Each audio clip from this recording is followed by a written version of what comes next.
Alright, hello everyone and welcome back to StarCraft 2. I'm still a bit all over the place, but I'm trying. I'm trying. Now you should even have the audio, which would be absolutely amazing. I should also probably just hop in here just in case, so that in case someone wants to hop in and co-cast with me, then it's available. Anyway, we're starting off with Fleabaster against Lock. Okay, just a quick overview if everything is alright, and seems like it is, so that's fantastic. We should be completely, totally and fully good to go. The only thing I might also do is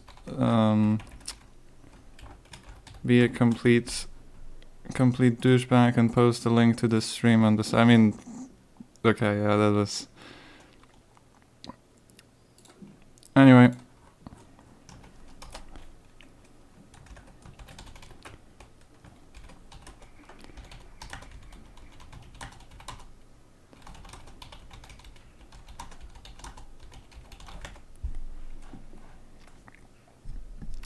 Okay, I think everything is now ready, and we haven't loaded into the game yet, so that's interesting.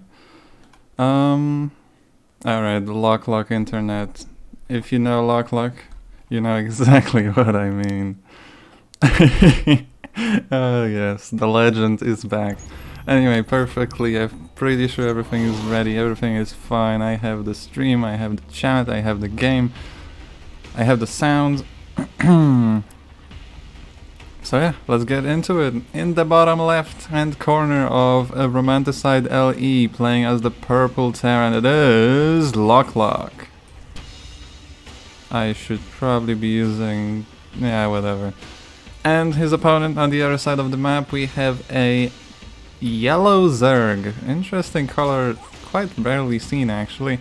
But yeah, it is Fleabaster from Dark AG. I wonder what the short is for. Obviously I know the Drunken Outlaws, like who doesn't know them? Well, a lot of people probably, but anyway. This drone is, yeah, going to a very cheeky position. We're off to a very interesting start, especially that seems like there was something sent. Oh no, that was the Overlord. I thought an SCV was sent down, so I thought Locklock is gonna scout it immediately, but no, it's not gonna happen. Actually, doesn't seem like even an SCV scout is coming out just yet. So this hatchery might actually finish. That's such a crazy strategy. Okay, I think, wait, no, that was... Does Fleabaster constantly like keep clicking the Overlord around? Please stop, it's confusing me. Anyway, yes. Oh, there is an SCV scout, but it's this position. Wrong one. Okay, now it is scouted. What's the response? I mean, this hatchery is almost finished, so like... Okay, it's not going to be a Reaper, it's going to be a Marine, instantly starting a bunker as well. Instantly starts the factory. The SCV obviously is going to go into the main base to see what's going on, and I mean there is a spawning pool and Zergling speed already on the way. 6 Lings pop out instantly. They are actually going to bypass the SCV. That gives Lock much more scouting than maybe what he was hoping for. Anyway, the Spine Crawler Zergling rush starts about now. First Marine pops out instantly into the bunker. Second Marine pops out instantly into the bunker. There is a little bit of a supply block, but obviously the supply depot is now finishing. And Lock decides that he's safe enough to get that expansion, and that expansion is faster than the Zergs, and this SCV now confirms that. So I bet Lock, I mean, as long as Lock can survive this, he's going to be in a fantastic spot. However, can he survive this? That's the question. The Queen pops out, spreads some creep, and now these Spine Crawlers are going to be much more dangerous. The Marines are doing their best to try and get this Overlord away. Oh wow. How deep can this move?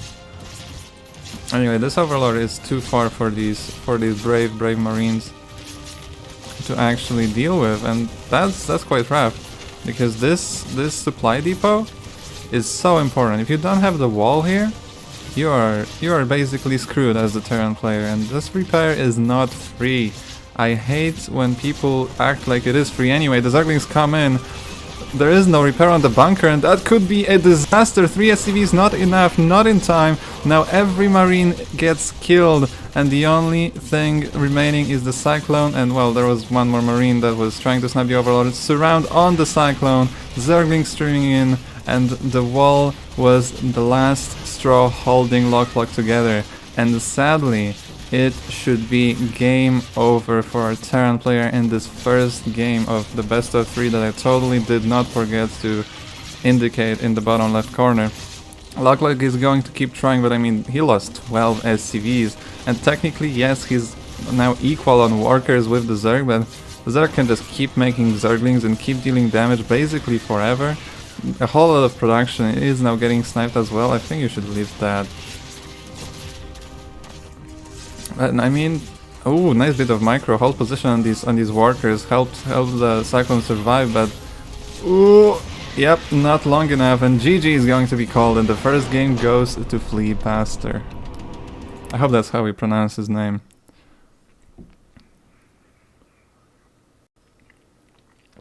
Okay, as much as I enjoyed that game, because it's, you know, crazy, cool, interesting, different, I kind of wish it was the second game or something, because I am not... That's not what I meant. I am not warmed up whatsoever right now. I'm actually struggling a little bit. But yeah, that's game number 1. Bit unfortunate for Locklock. He was so sure he's safe. Like, he got the expansion, he had the wall, and he was repairing it, but then the Lings and I believe there was a Spine as well in range of that, I'm not sure. Anyway, everything just suddenly attacked the bunker. Locklock was not ready. The bunker falls, the wall falls, the main falls, everything falls. Is there some issue?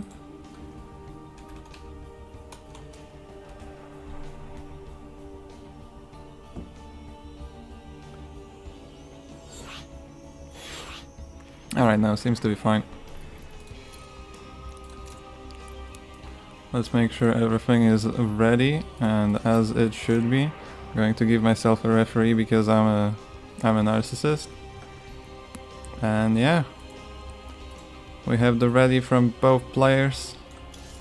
Let's get into game number 2 on the light shade this time.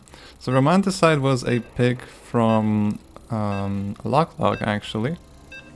I'm pretty sure.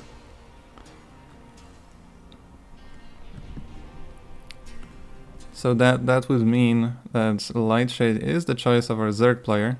This time in the green, actually, they both changed the colors. Now we have green against red. As long as it's distinguishable enough on the minimap and in the thing. Then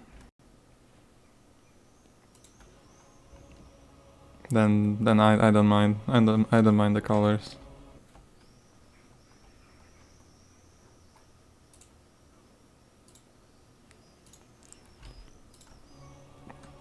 Alright, we're gonna be sitting in this loading screen for a while, so get comfortable. I have tea, so I am very comfortable.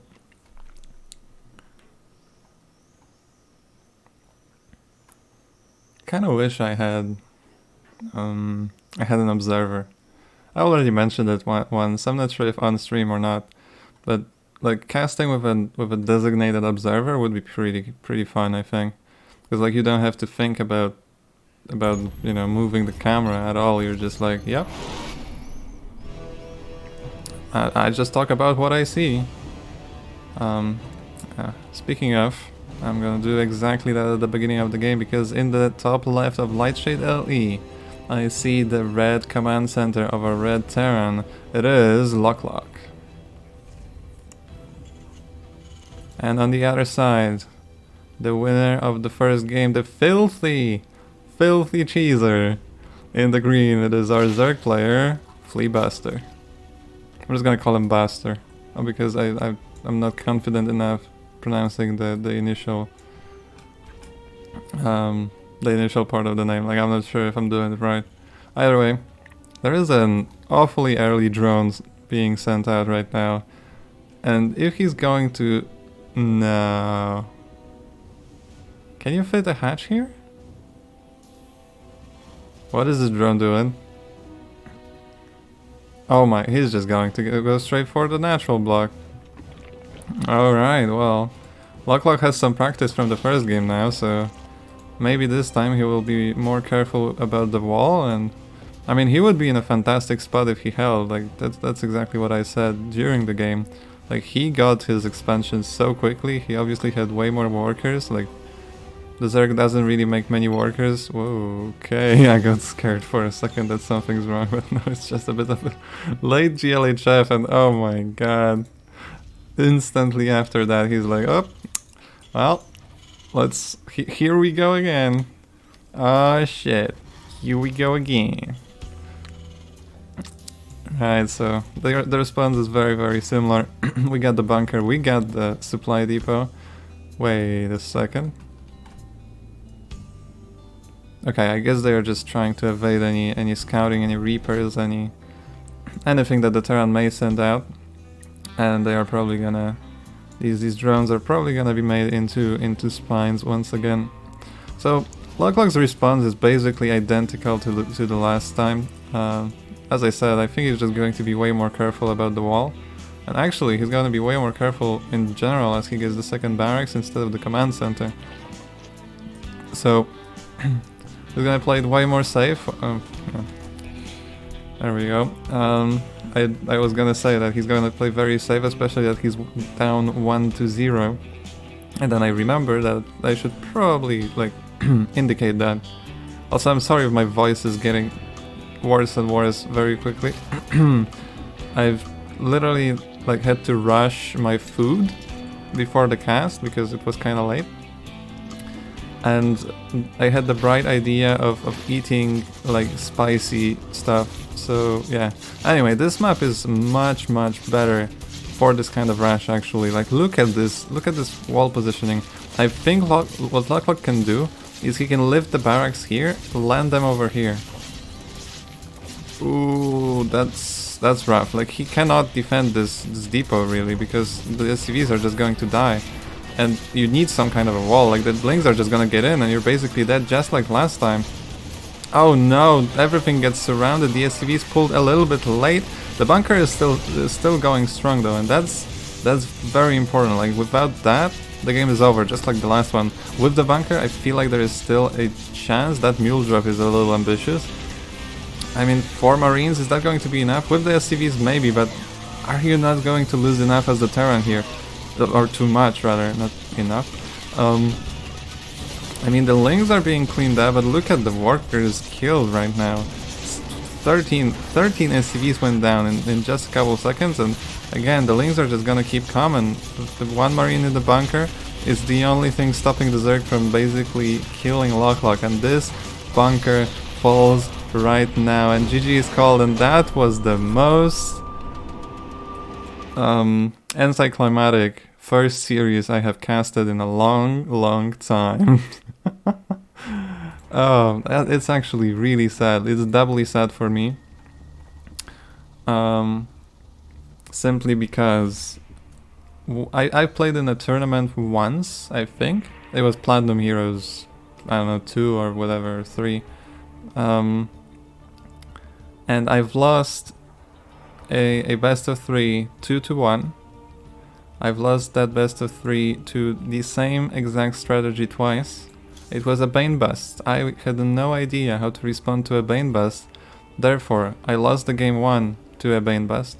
Game 2 I won because it was a macro game. Game 3 I lost because it was a Bane bust again, and I knew exactly that it was coming. But I didn't realize that you can just build a shield battery, put a stalker in the wall, and you're basically good. So yeah, that's really sad. That is really sad. Anyway, my idea right now is probably to follow our friend Buster, I guess. Let's just take a quick look at the bracket. I mean, I will take a quick look at the bracket because it's kind of... Okay, so Buster is going against Giant. Yes, it was. Let me... Can I copy paste stuff into this chat? Yes, okay.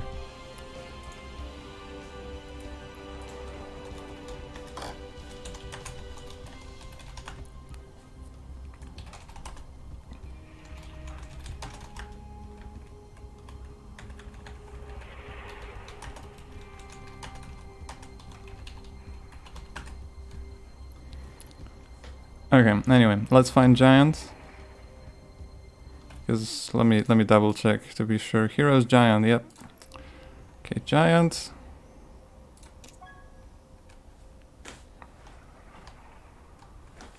Is the next opponent of Buster, so yeah, I guess we're gonna, like, that's the easiest way. I'm just gonna follow the players that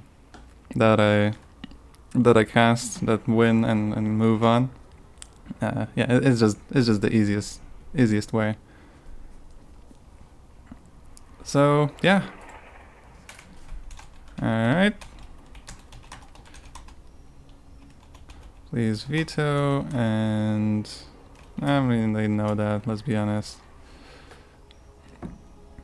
I love how these players have no idea who they are gonna play before the tournament, so it's like, okay, especially if someone has like a different name on challenge, how do you even pronounce, whatever, you know what I mean. Like in the brackets and in the game, like these can be two completely different nicknames, and it creates so much confusion. But yeah, it's kind of funny to me.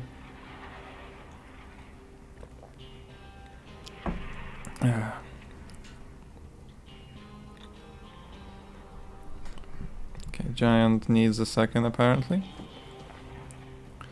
Let me actually try and pull up the bracket if I can somehow. Okay,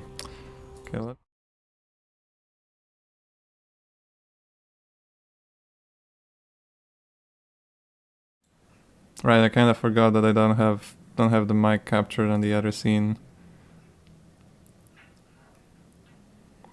Okay, Giant's gonna get a bathroom break, and I'm gonna get some time to figure this shit out. Window capture. Sure.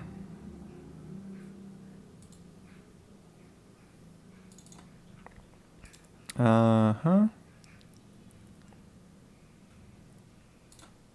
Zip, there you go. Just ignore all of my porn on the other tabs.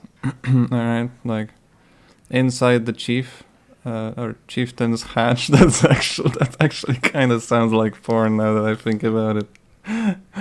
Lo-fi hip-hop radio, yeah, ignore that. Anyway, here's the bracket being updated live for you, and for me and for everyone else. I should probably also keep checking if the vetoes are not done. Why is... Okay, whatever. I'll keep it as it is.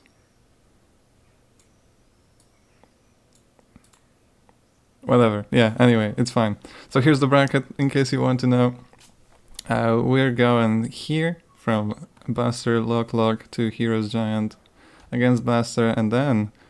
Ooh, maybe we're gonna actually cast Magnath. That would be really fun. So Lock, Magnath are people that I somewhat know. Maybe not as much as the players, but somewhat as people. I feel like even more as people than as players. I don't know. So that's really fun for me personally. Seems like a few players already finished their series as well. But yeah. Okay, so 2000 first.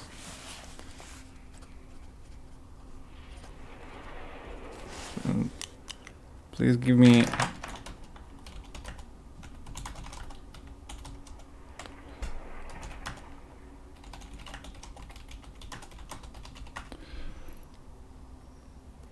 Alright, let's hide this. Make sure that you can actually see the game. So it's 2000, Jagannath and Romanticide. Perfect.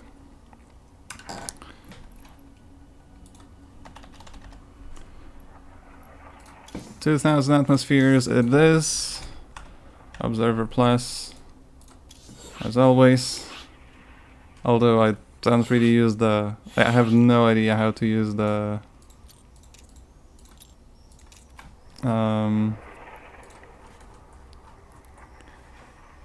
battle summary, battle report thing. I should probably figure that out. Anyway, everything seems to be fine. I'm not playing. There is no match history. I basically try to keep an eye on these two things. Doesn't always work, as you know, as everyone knows, because yeah, just not gonna say anymore. But yeah, I try to keep an eye on these two things. So I'm not the one playing, and there is no match history, so the players are not mad at me. And here we are. Welcome to 2000 Atmospheres LE.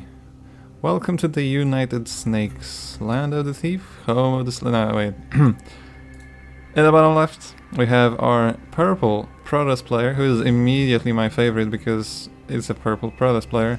It is, from Platinum Heroes, Giant.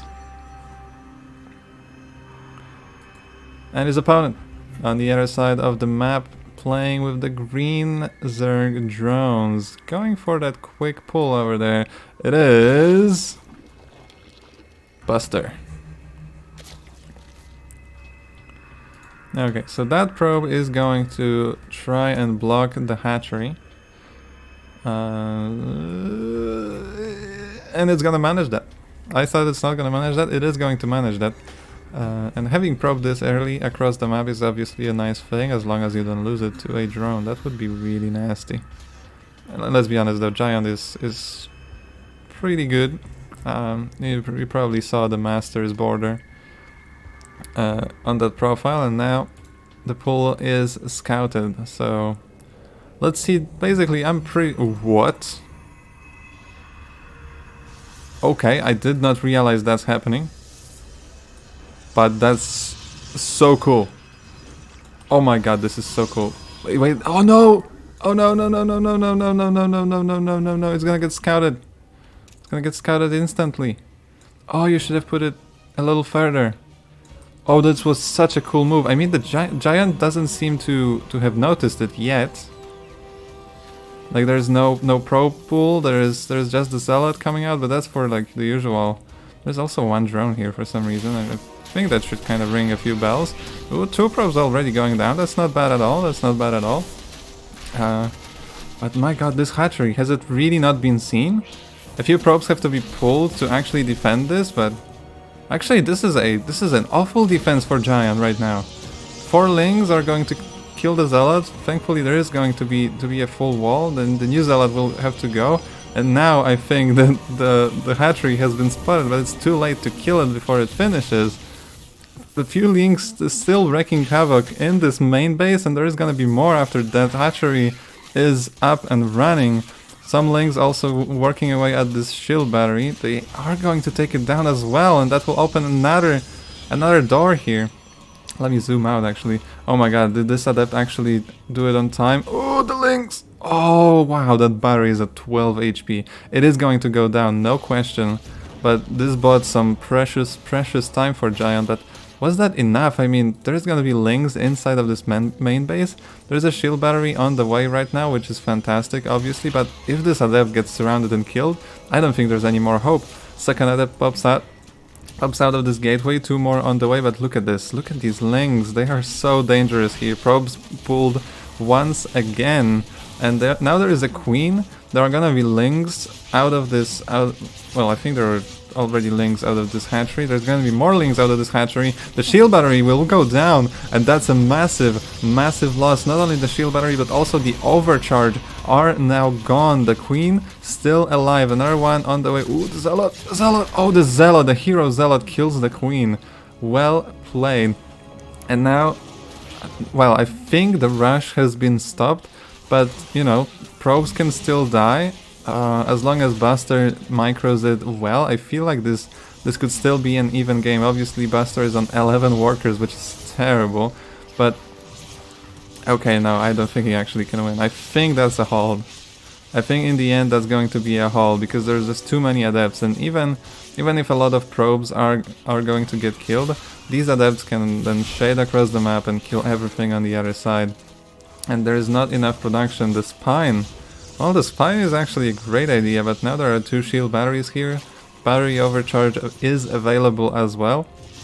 So, yeah, 2 queens, 1 spine. I'm not sure if it's going to be enough. More and more adepts are coming out.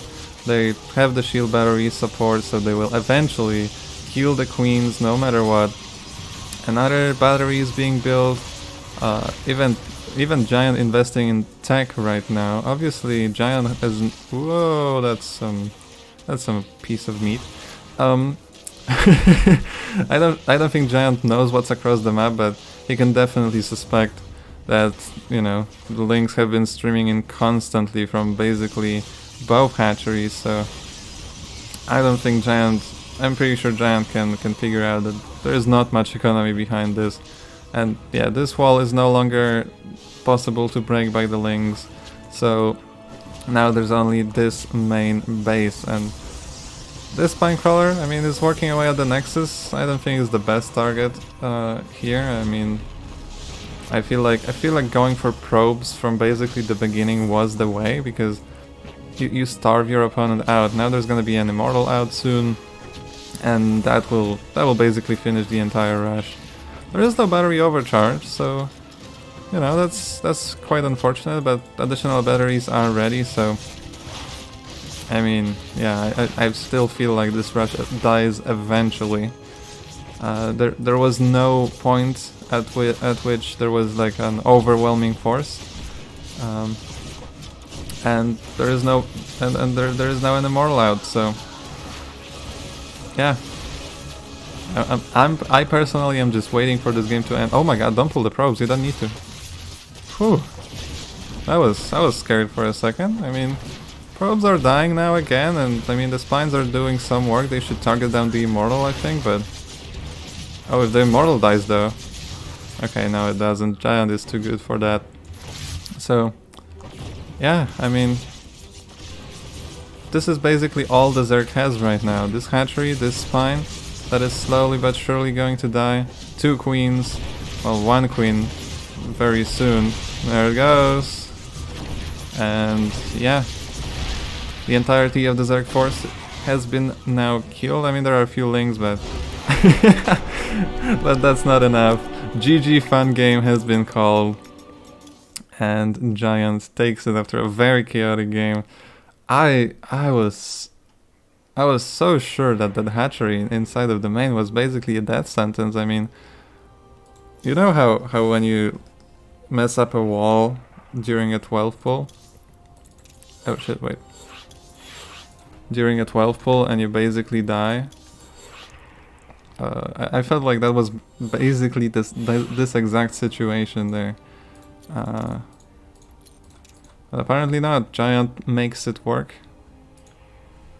So, well played.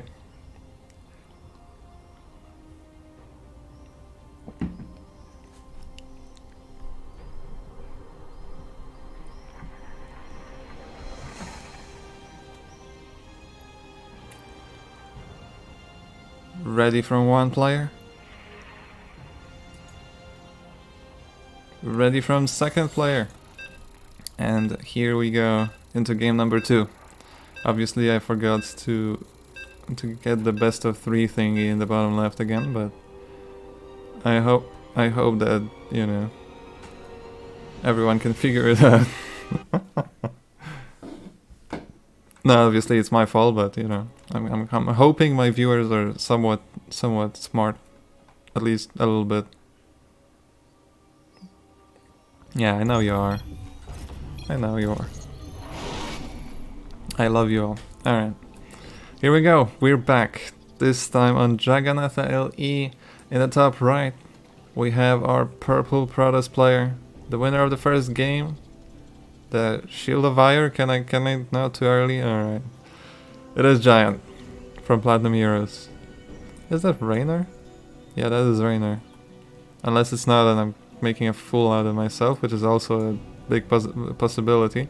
Anyway, on the other side of the map we have our Zerg Cheeser, the apprentice of Papa Panda, or at least spiritually.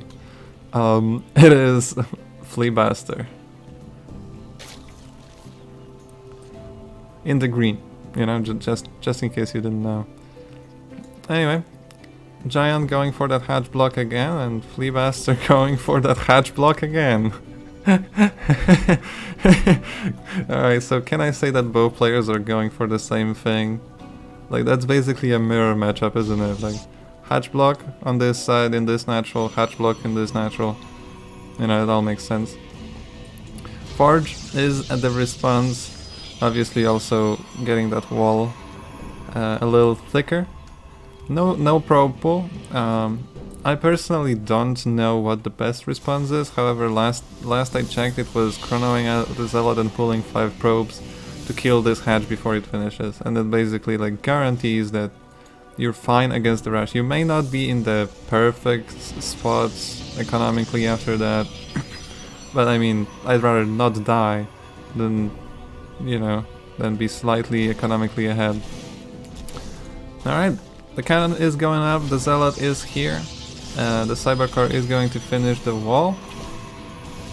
And yeah, I mean, I'm very curious to see what the plan is for our Zerg player. There is still one drone in the gas, there's one drone just kind of chilling here, I'm not sure exactly what for. Okay, it's going to make the hatchery, so I think this is the first time... Oh, wait, what? Oh, he cancels the hatch! And he's going to double expand behind it. What a play! A risky one, for sure, but what a play. And Giant is going to immediately basically cancel every single thing that is not necessary, and hopefully we're gonna see a Nexus here very, very soon. But it seems like Fleabaster made that decision in the last second. What is this drone? Hello? Anyway, because there is no, like, it doesn't feel like a refined strategy. It kind of feels like something, you know, something random. There's gonna be a Baneling Nest as a follow-up as well, so I assume it's to counter any adepts. Although that should be a Roach Warren, right? Anyway, 2 Zealots are going to start slashing away at this third, and I mean, there's not that much out for the Zerg at the moment. The Adept is also making its way across. There is a Robo behind it. Obviously, second Nexus has been acquired at the same time, and I mean, that's very hard to deal with as the Zerg. And I mean, the fact that this hatchery, this third hatchery, has been scouted alone is very, very annoying. If you're going for like economical cheese, which doesn't seem to be actually the case because there's a lot of links on the way, but if you're going for economical cheese, you'd rather, you know, not have it scouted. But the hatchery is going to fall, and that's very, very unfortunate. I feel like our Zerg player was not decisive enough with the moves he made to try and defend it. But I mean, there is a lot of links right now going across the map. And the Baneling Nest is finished, so now there's gonna be a lot of Banelings across the map as well. There is a shield battery though, there is a cannon too. The wall seems pretty healthy as well. Okay, now the Stalker is here. Yeah, I mean, busting this is going to be really, really tough right now. Like, the battery and a Stalker. You know, I was saying what I was saying about Bane Bust? Yeah, this is basically unbreakable. Wait, what? Ooh, okay, so there was an opening, but there was also a force field that saved these buildings. And oh no, Buster, no. Okay, well, I guess just bashing your head against the wall until it dies works well enough. But does it though? The re-wall and the force fields have been so good so far. The Immortal is going to stand strong. I mean, this guy is not easily broken by Banelings or Zerglings as long as he's in a choke like that one. And my god, the speed on that re-wall was crazy. And now there are 2 shield batteries in production. I don't think Giant expected it, but something like the amount of lings I think made Giant like, I should probably put a Stalker in that wall instead of an Adept. Like, an Adept is squishy, an Adept is small, a Stalker is a much safer bet. Also getting that Sentry. And now there are so many force fields out. Like, there is at least 4 force fields here, right? Okay, not quite, but soon to be 4 force fields. So you can basically keep these Banes out for a really long time. And if you look at the worker advantage, oh my god, there's an Immortal at the wall. Yeah, the force fields are just going to keep the Zerg out until there's way more than enough to defend it. And if you look at the worker count, like, our Zerg player is on a very, very short timer. Actually, I think this timer is already at like negative numbers. And I'm not sure if you can get out of this. There are drones in the production tab, but how do you catch up like 20 workers? I don't think you do. I think you just kind of have to commit in the end. Maybe going for something like a drop would be good, because look at this defense. Like, try going through this with basically anything at this point in the game. Yeah, good luck. But if you drop in the main, I mean, you can at least kill a whole lot of workers. But yeah, I feel like it's a little late for that. Now there is Warp Prism going across the map. That's going to give Giant a lot of opportunity to play both defensively and offensively. Because this prism can either help with an attack that seems to be coming out right now, or help with defending by keeping some units at home of your opponent, or by micro.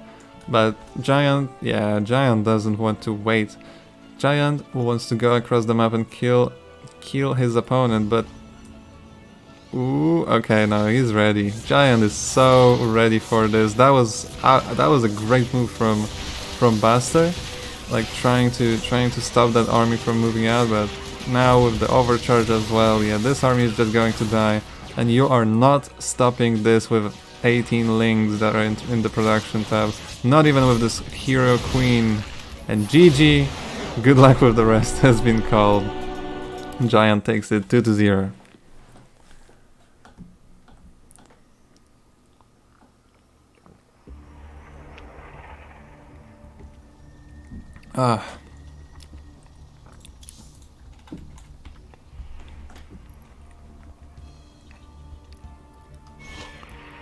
Okay, let's take a quick look at actually a few things.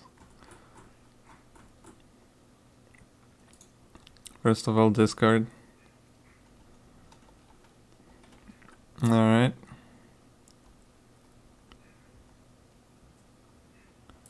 Second of all, the bracket. Okay, seems like Magnath against Atrias has not been finished yet.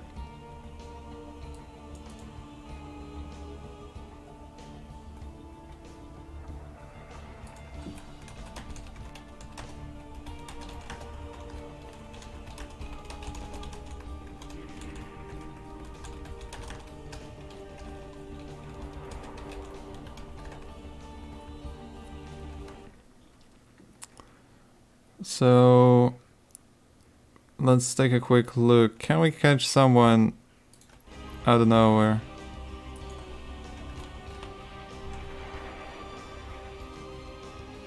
Just someone waiting for a game right now. Seems like Terrastat.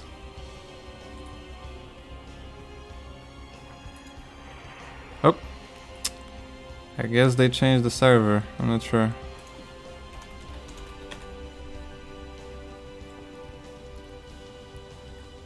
Okay, I'm gonna try to catch them on the other server if I can. If I cannot, well, shame.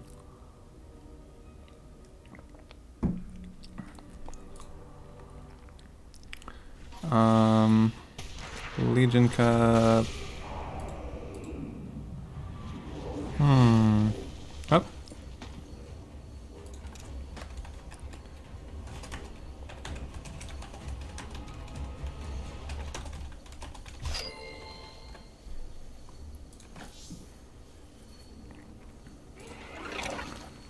Actually, seems like we're actually gonna catch a game, which is fantastic. Oh, second game. Well, doesn't matter. Fine with me.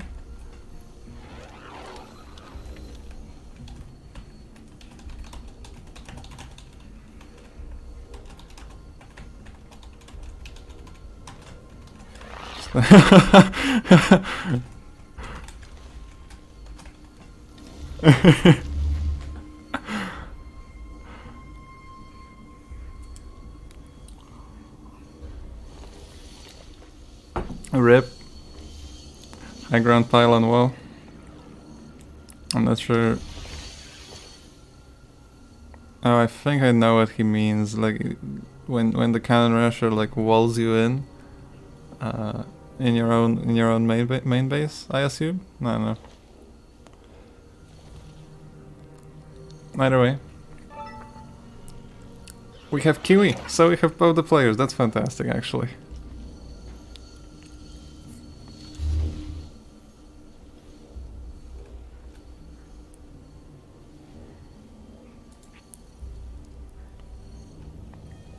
Okay. So it's 1-0 for Kiwi.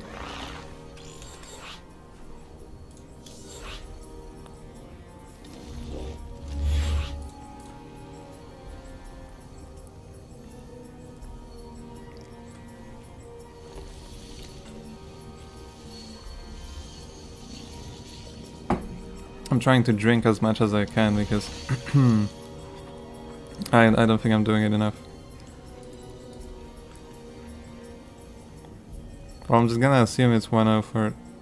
Oh, they had a caster already. Oh, well, that's...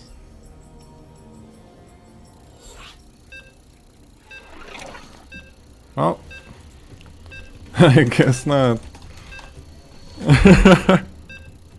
Fair enough.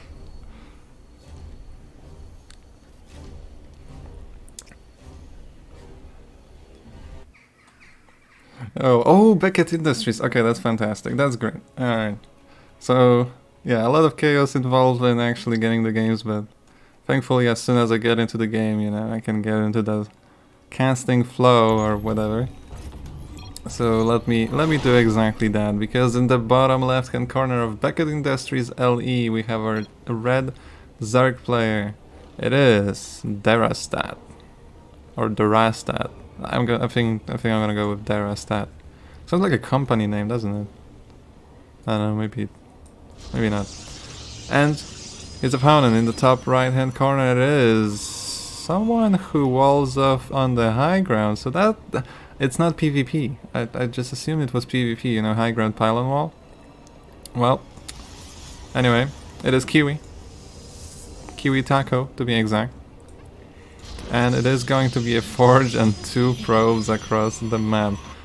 But it is also an early spawning pool. It is a 12 one. I'm pretty sure that a cannon rush wins... Excuse me. That a cannon rush wins against the 12 pool.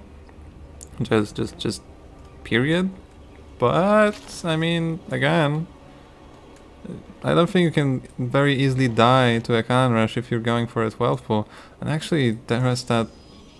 block the hatch! Why don't you just block the hatch? There you go.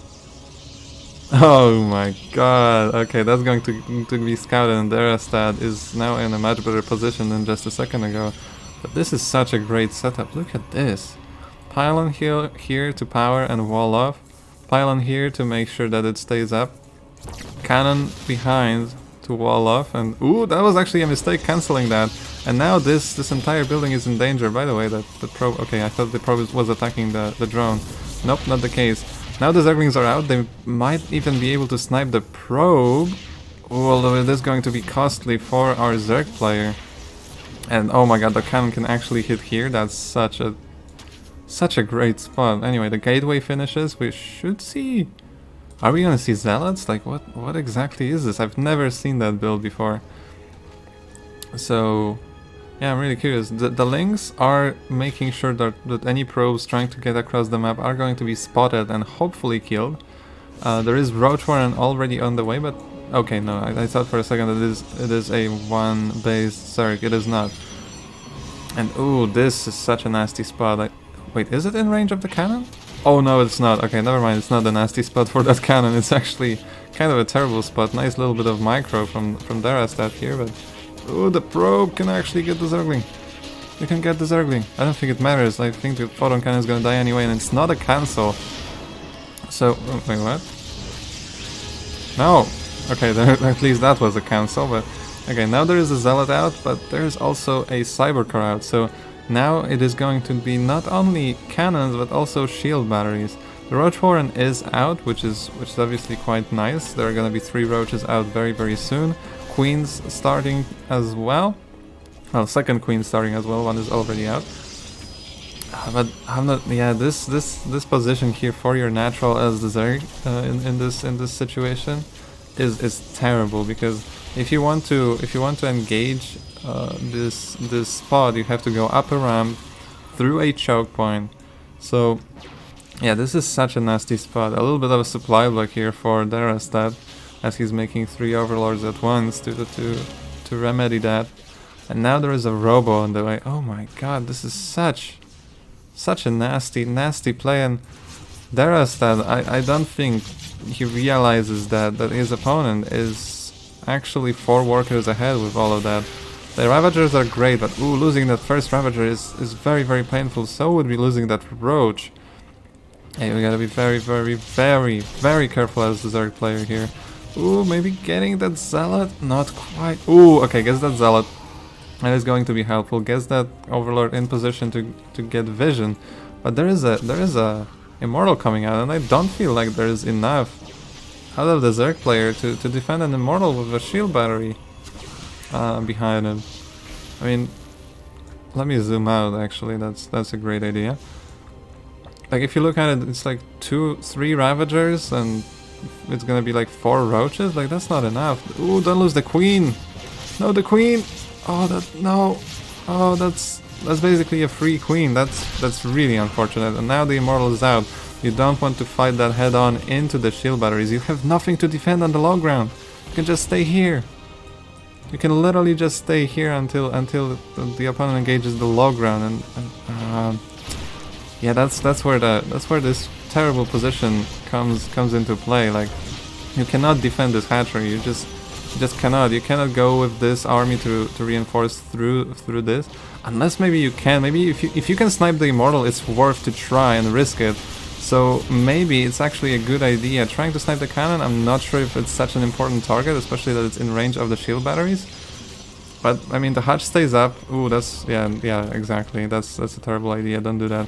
But the Immortal is just going to finish it with a quick few strikes. Use the Brewlings.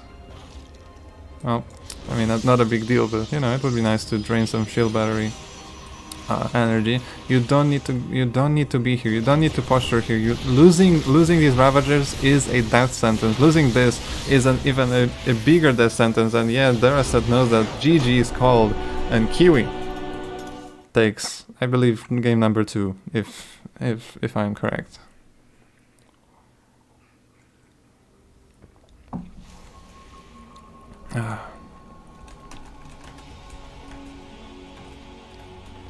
So was it 2-0?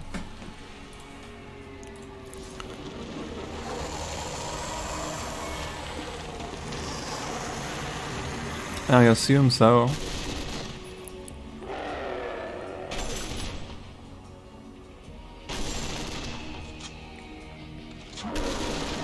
Well, I'm gonna switch. I'm gonna assume that that's the case. I'm gonna switch, check if Giant has his game ready. Giant status. I can also check in the bracket probably. Who seems to have a game? Cobblestone seems to have a game. Alright. Thank you. Cobblestone... Wait, it was Cobblestone and an A?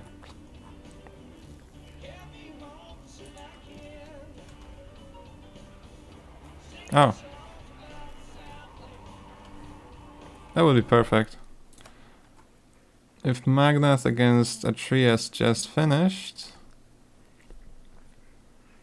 that would give me the time. Well, that would give me an opportunity to cast it.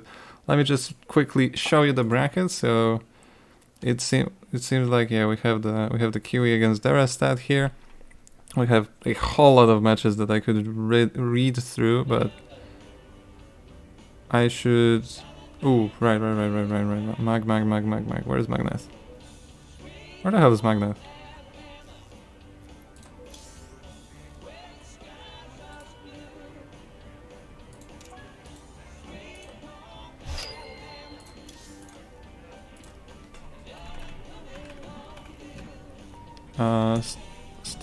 Status of game. Okay, so we have a game Magnath against Atreus.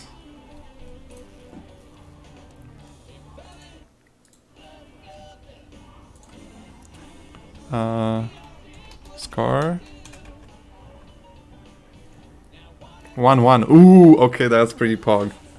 That's pretty pog. We have 1-1.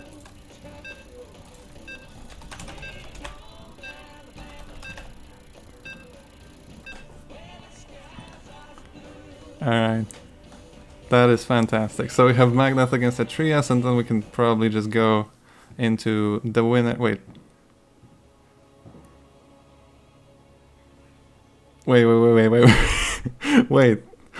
Wait. Brady? Hold up, I'm confused now. Wait.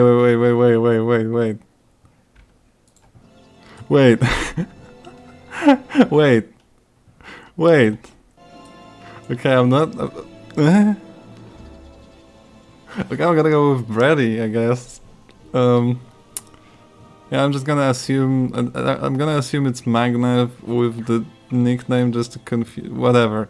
It's Brady. I'm gonna go with Brady for now. So, in the bottom left-hand corner of Jagannatha LE, playing as the pink Protoss here, it is Brady. From Platinum Heroes, apparently. And his opponent, in the top right, in the red, the Zerg player, it is Atreus.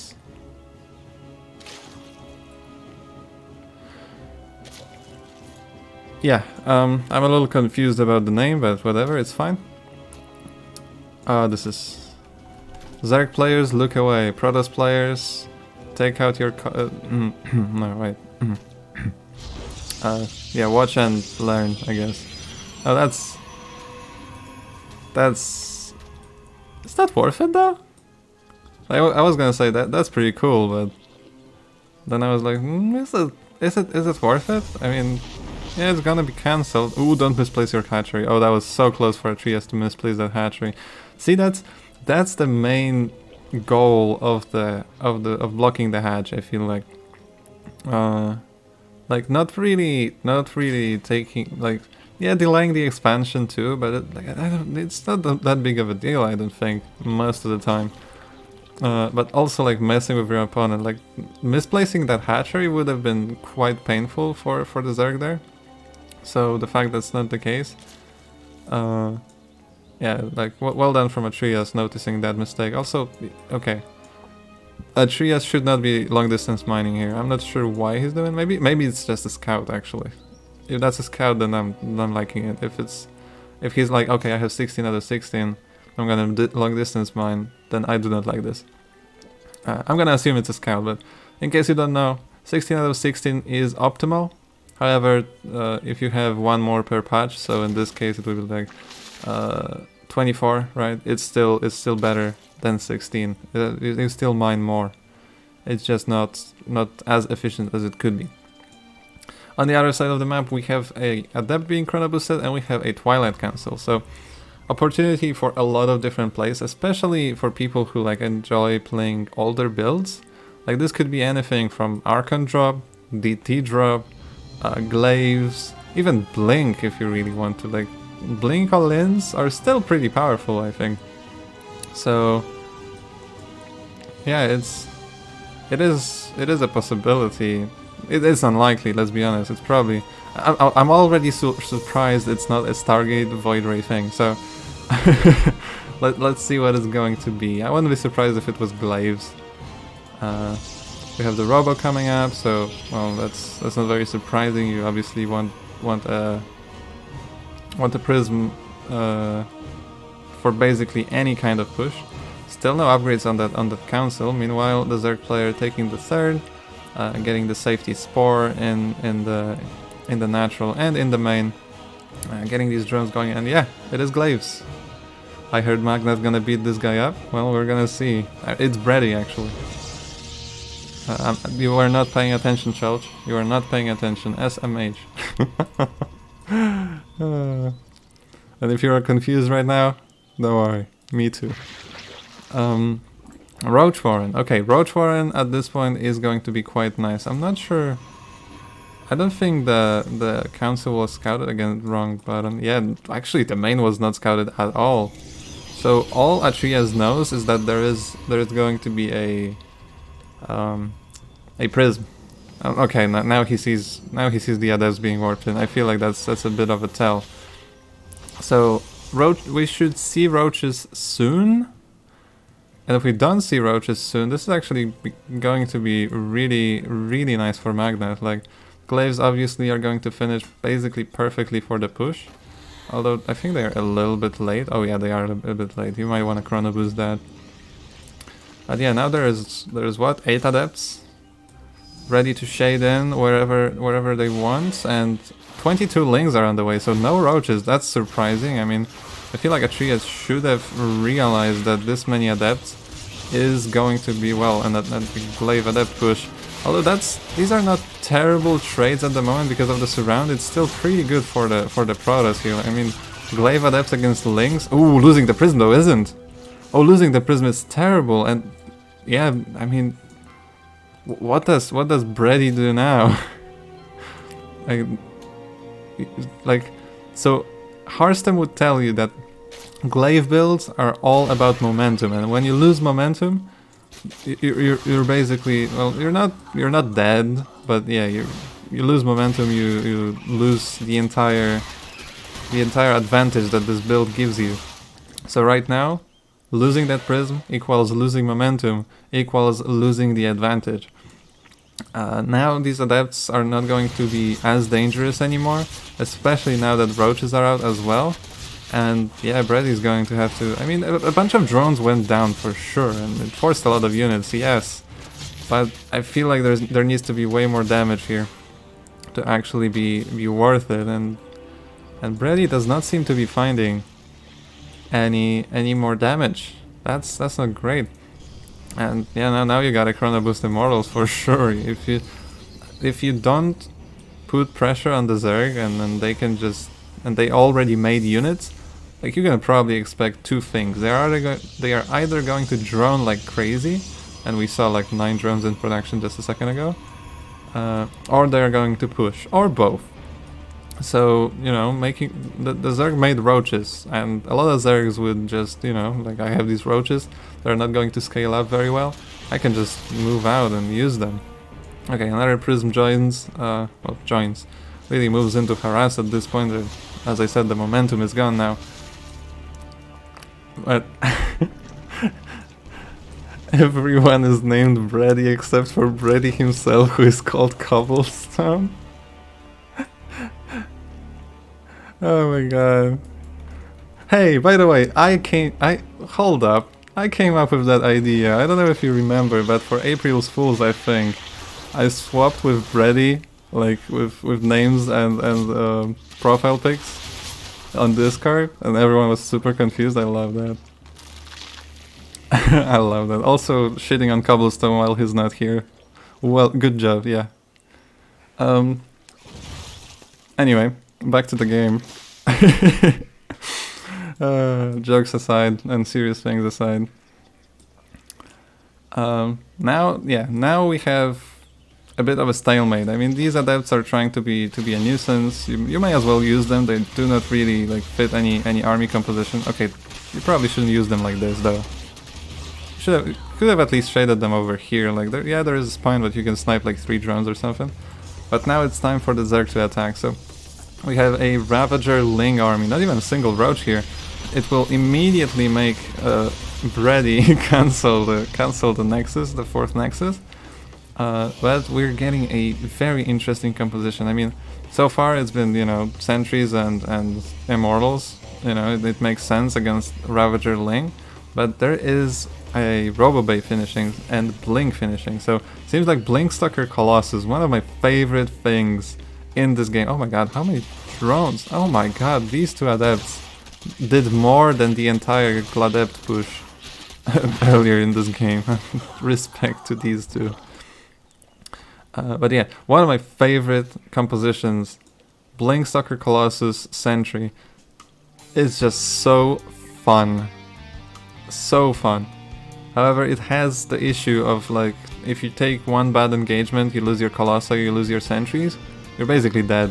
Like, you know, like, it's cool to have the Blinkstalkers, but it's also cool to have actual units that can fight. Meanwhile, on the Zerg side of the map, we see not Ravager, my god, Hydralisk upgrades, and a Lurker then on the way. So it is going to be Lurkers, and Lurkers can be good or bad. Basically, any composition can be good or bad on the Zerg side against what Brady is playing. By the way, I'm gonna call him Magnath from the next. Ooh, no, don't lose the Colossus! Oh no, you had the Prism, you could have saved it. Oh, that's actually very, very painful. Losing that one Colossus may not seem like a big deal, but it kind of is. Like, as I said, it's if you lose the big units, the big expensive units, you're kind of screwed. So you don't want to be losing those. But as I was saying, let me just point out this base as well. As I was saying, basically any composition on the Zerg side can be good or bad against what Brady is currently playing. All depends on the players. All depends on the control, on the fights they take. Oh, look, a dog. Oh, I kind of selected. Whatever.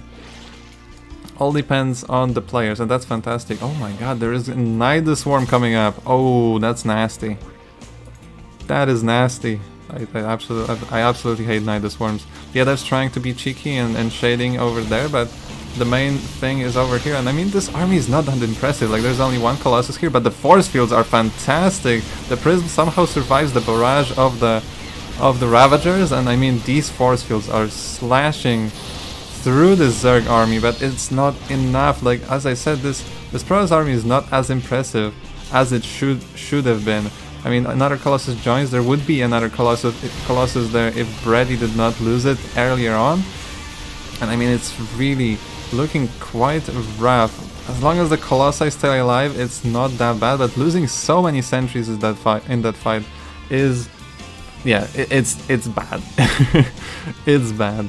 If we look at the resource list, you can clearly see that, you know, just look at the numbers. I hope you can distinguish which number is bigger and which isn't. So yeah, this Protoss army has been almost reset, and now there are Disruptors here. So very interesting choice. It's Colossus, Disruptor, Stalker, not anymore sentries, because, well, they all died. And I feel like this could be terrible, but as long as the Disruptor micro is good enough, like, they should be a good-ish replacement for sentries. Anyway, this Nidus Swarm is going to pop out. I don't think there is no vision, like, in this side of the map at all. And well, yeah, just these guys, just Swarm Host. That's all I'm gonna say. Swarm Host, Nidus. Zealots in the main are going... Ooh, oh my god, are going to go down, actually. Is there recall available in the main? It's not. There is no energy. How about the natural? Not enough energy. Well, that's going to be a little difficult to deflect. I mean, these Swarm Hosts are on cooldown right now. Wait, what? Oh my god, that was some F2 action, I feel like, because this army on the other side of the map is now posturing, not really attacking, thank goodness, because, yeah, again, this army does not look that impressive. But these swarm hosts, losing these swarm hosts is so bad. It is actually terrible, that, like, for free. I think what happened is Atreus tried to defend against this army. He used the all army hotkey, and so the swarm hosts, instead of, you know, going back into the Nidus, tried to walk all the way back, just like these stalkers are now doing.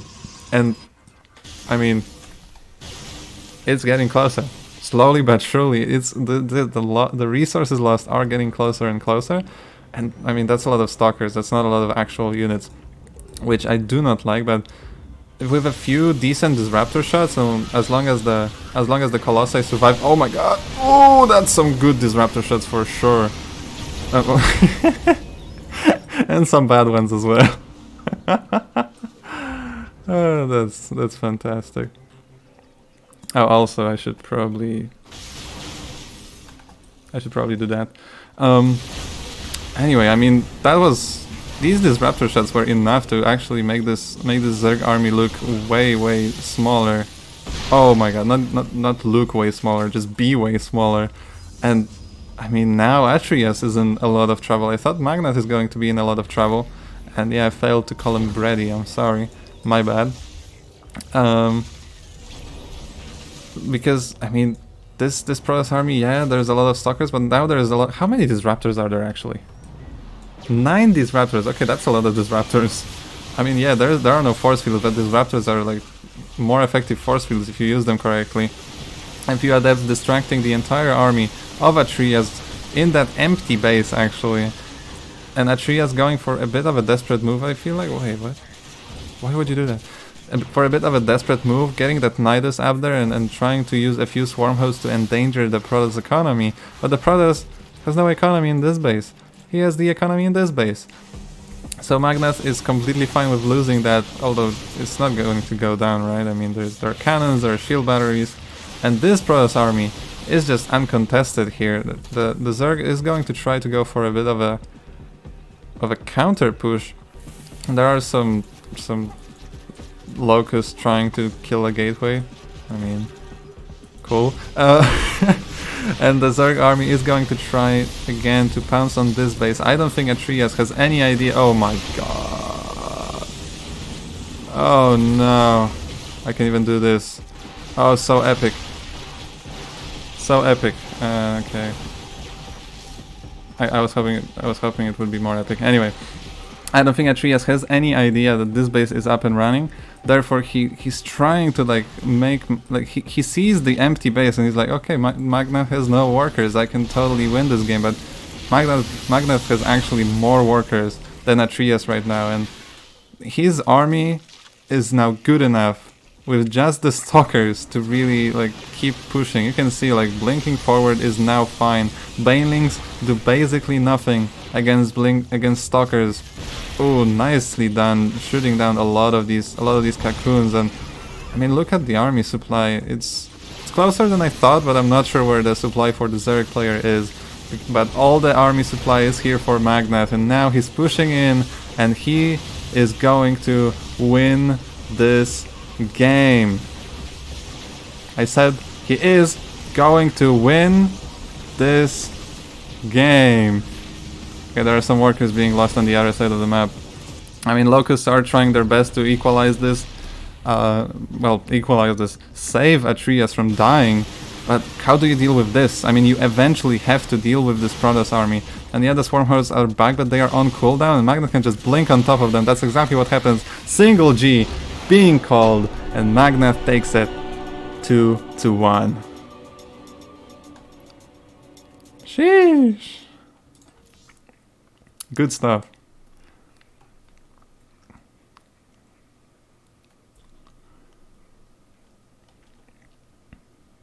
Hello, Magnus, I move already, please. Glorious. Okay. Imp Giant. Alright, some cool games for sure. And we have Giant. Alright. Giant has been so nice to me throughout this entire tournament. Like, Giant, if you're watching this, thank you. I appreciate you. I'm gonna need 5 minutes delaying my own bracket. 2 20-minute games and a 17-minute one. Yeah. You are completely warmed up. Yeah, Giant is not really, exactly, Giant is not really warmed up, apparently. Me.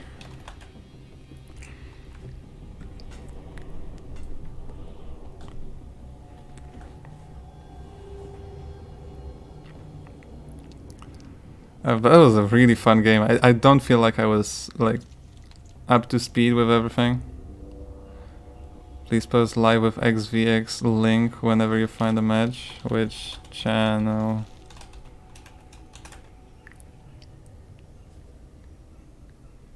General. Damn. Okay.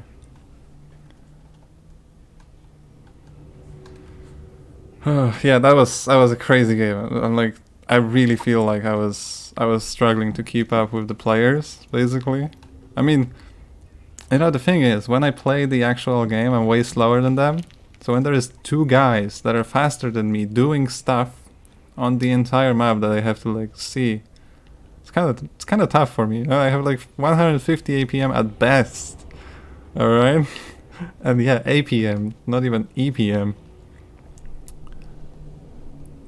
Anyway, I guess I'm supposed to. Magnet is scolding me for not advertising myself enough.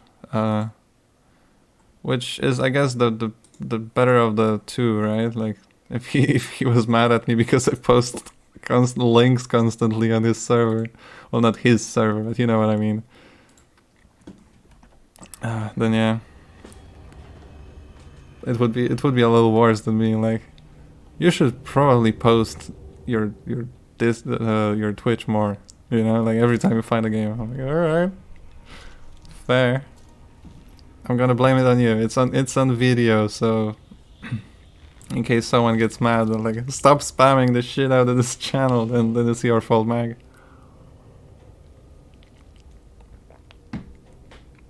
Oh my god. Yeah, my voice is also struggling. Not sure if it's the spicy food, which I just kind of, you know, poured down my throat as quickly as I possibly can without completely dying, because I had no time. I've made myself spicy food because I'm a fucking idiot. Or if it's just because I'm casting a lot and talking a lot right now.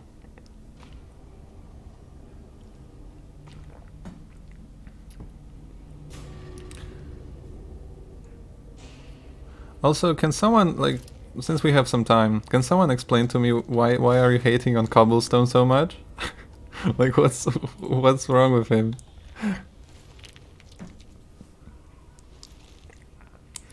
And yeah, I mean, if I'm gonna get an answer, I'm gonna get it 90 seconds later or something. So that's always fun. I guess we can take a look at the bracket now that I think about it. Zoop. Here's the bracket. You're taking a look at it, guys? It's pretty cool. Look, there are numbers here. Okay, yeah, let's actually take a look at it. So, seems like Kiwi is going to wait for a while. Obviously Magnet, as he said, he's delaying his own bracket. He had like, what, 57 minutes of games right now? That's kind of crazy.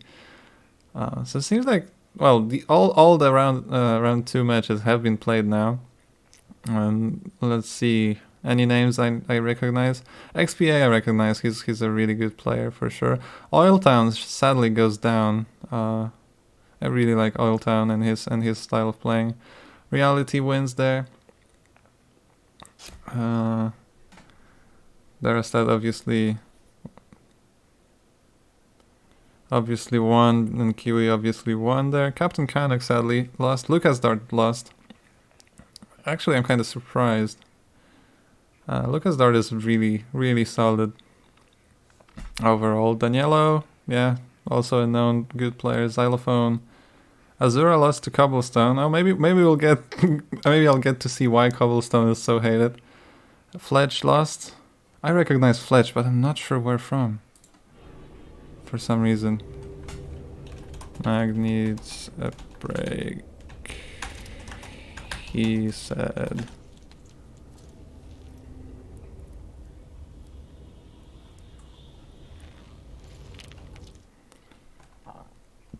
And seems like, yeah, everything else is just... Poor Kiwi, he's gonna wait for a while.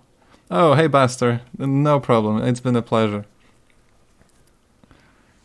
I really enjoyed these casts, and I mean... It's always nice to, like, hear players thanking for the cast. Like, it's just... I don't know. You know, it's nice. Thank you. Alright, vetoes are being done. Fantastic. I should probably do this. You know, at some point I'm gonna completely forget to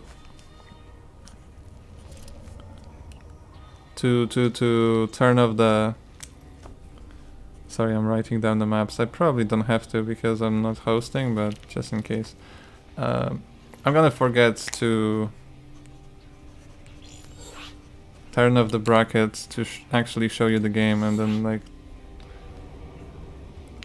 in best case scenario, someone's gonna tell me as soon as they can, and in like 1.5 minutes I'm gonna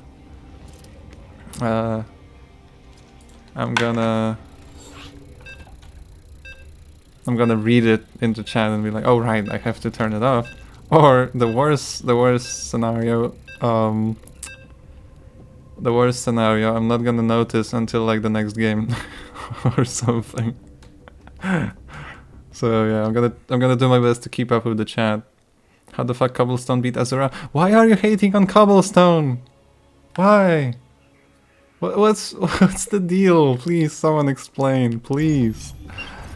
The rest that looked good, just less experience versus Cannon Rush as an EU player. RIP. There are many Russians on EU. Did you post in Plat Heroes chat? What? Mate, I'm banned from Platinum Heroes, mate. I can't even message them, I don't think, whatever. I didn't post in the Legion Cup even. Oh, he's talking to the player. I don't know what's going on.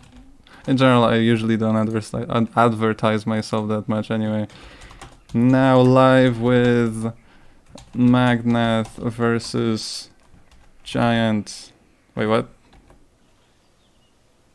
Okay, they are posting. For a second I thought there was something wrong with the game. Wow. Okay, I made it. I made it very clickbaity. If you're curious, you can take a look in the Legion Cup Discord. Have been spending 8 hours straight today fixing my laptop heating. Damn. Anyway, let's get into the actual game. We have a PvP, one of my favorite matchups. In the bottom left hand corner of Jagannatha LE, or Jagannatha, whatever. It is Magnath, as you can clearly see. And on the other side, we have kind of a little bit my favorite Protoss player. In the purple, it is Giant. No, I already stated my preference to like the wait, what? Was that a block from Mag? What happened? I missed it. That actually kind of sucks. I wish I didn't miss it. Anyway, there was a little bit of a mistake here. I'm gonna assume Giant misplaced the wall and just cancelled the gateway. Or something. Yeah, I don't know. Anyway. On the other side, also 2 gates. And actually, wait. Okay, no, for a second I thought the second pylon is somewhere on the map and I completely missed it again, but nope. Second pylon's at home for both players. So that gives me the opportunity to look at the chat for a second.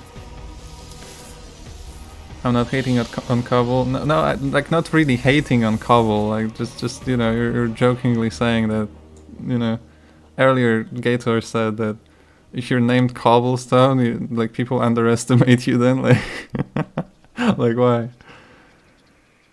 Intelligent Mag, another can rush. What the fuck, mate? Should I search for the picture of it? Okay, yeah, nothing to me. Sad. Nobody loves me. Oh, what?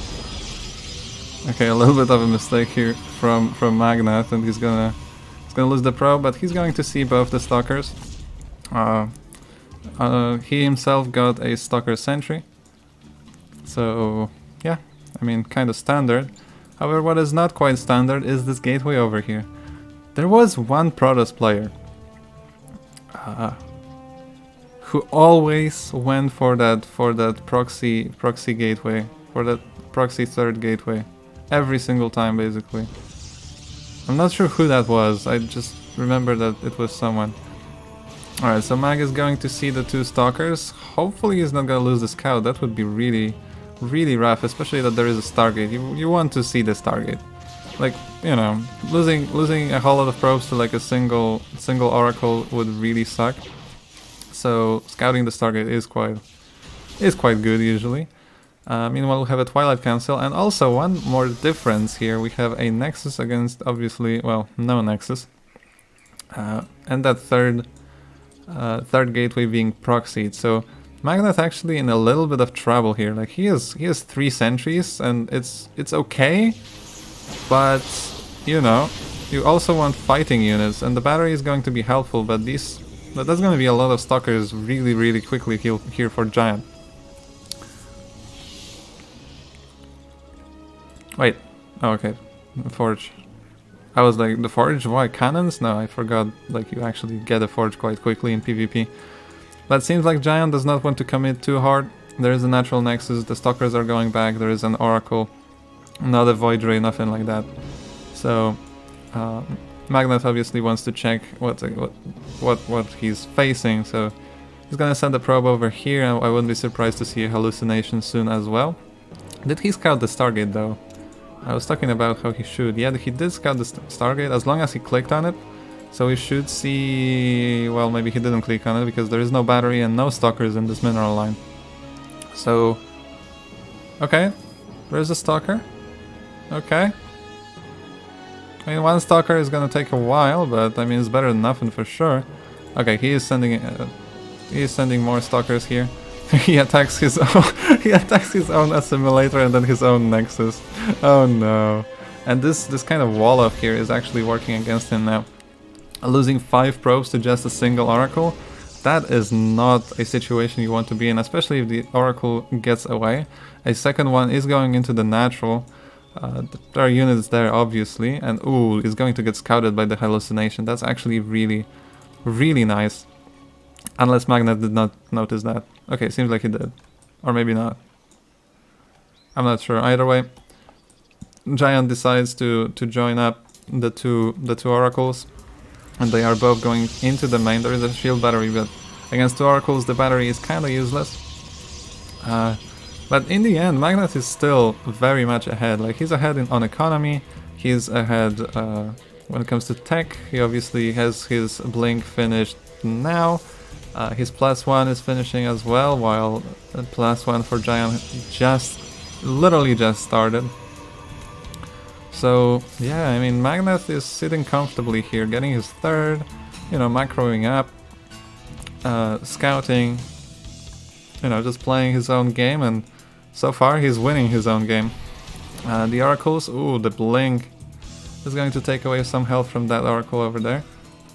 The proxy gate has been scouted, so you know, it's not a massive deal at this point in the game, but still, losing a pylon and a gateway, it is something you have to rebuild. It's like 1 or 2 less stalkers on your side of the map.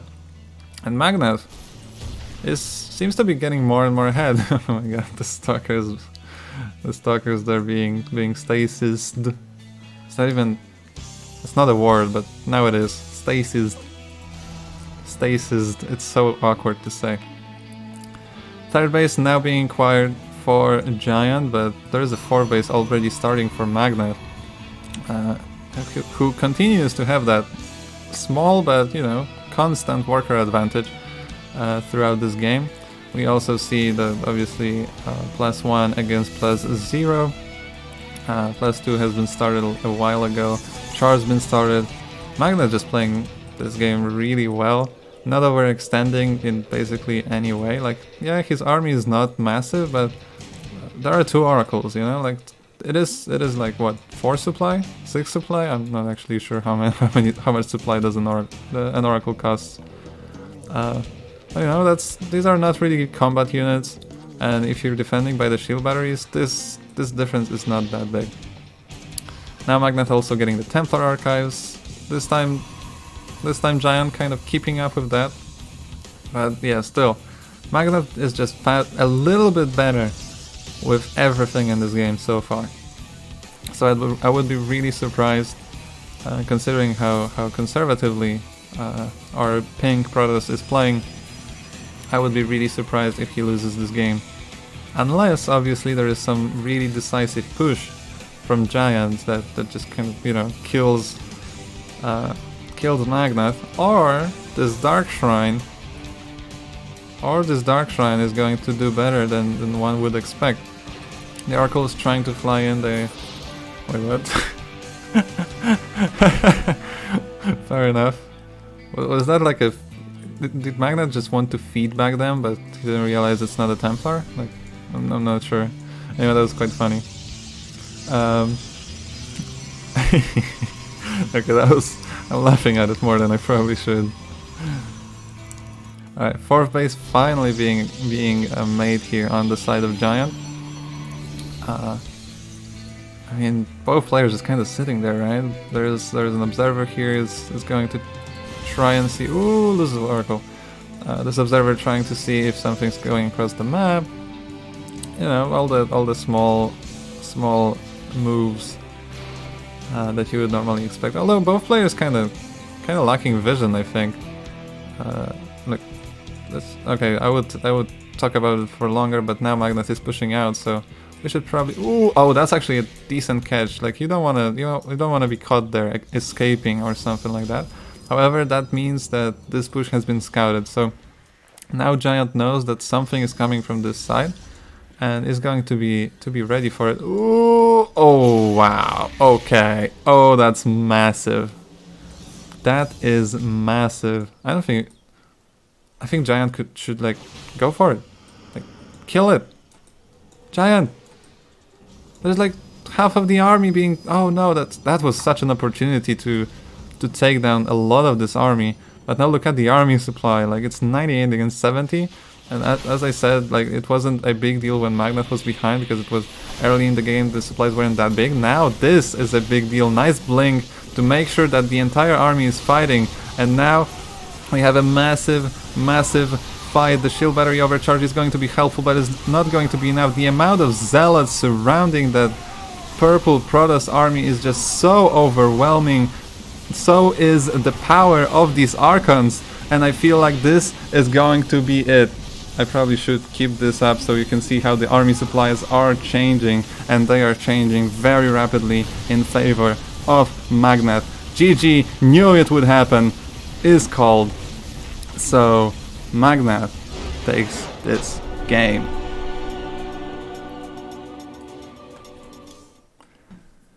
Brady is so good that he can actually be in multiple places at once, Chocolate. It's crazy, right? It was a fake cannon rush then cancelled? Oh, okay, yeah, I missed it. If you're cobblestone, people tend to look down on you? Why? I still do not get it. Please, someone explain. Alright, I'm gonna have to like turn on the lights and stuff, so be right back.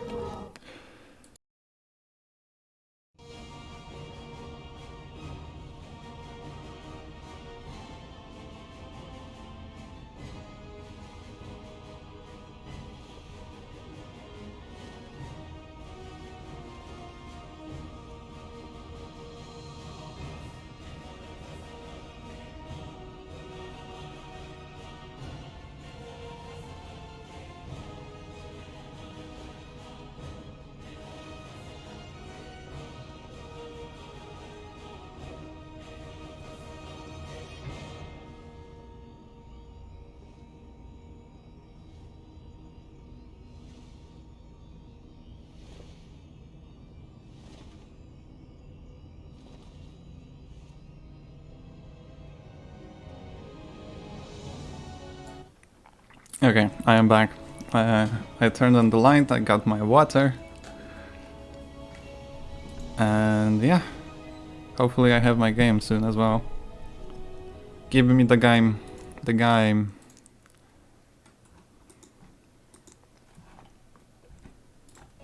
Thank you.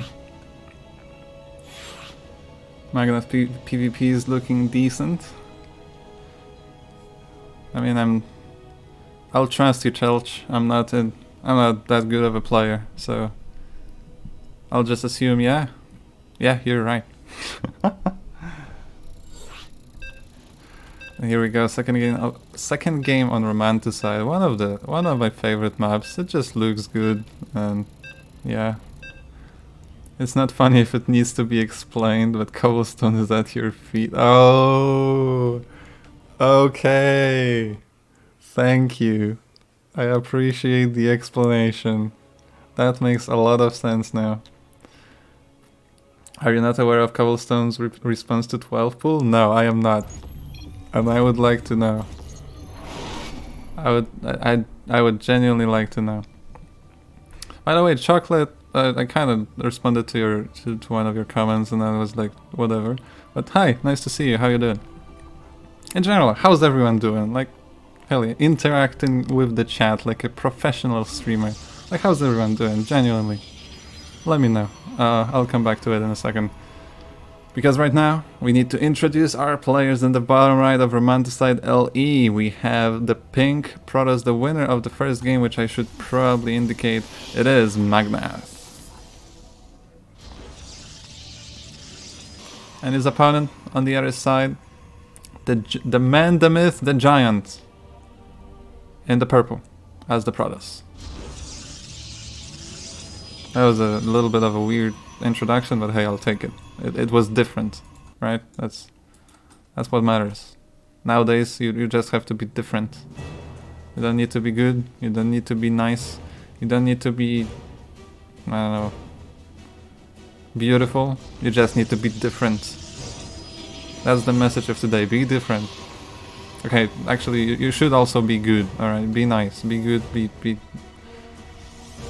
beautiful. I mean, you don't have to be beautiful. I just assume all of you are beautiful. Just like you can assume I am beautiful. Because I never show my face. Anyway, this might get very awkward because this probe of Magnus is...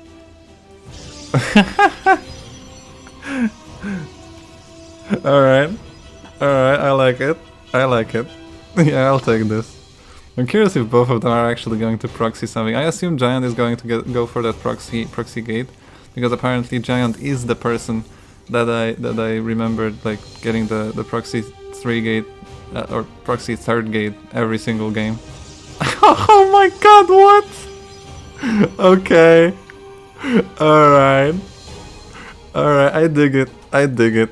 Perfectly mirrored proxy robos here from both of the players.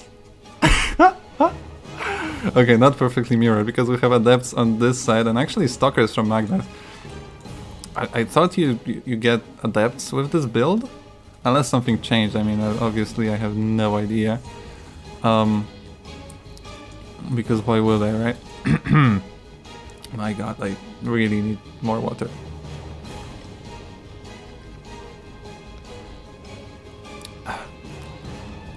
As the adepts of Giant are moving out, Magnus seems to be scouting around for proxies. You chose the wrong side of the map.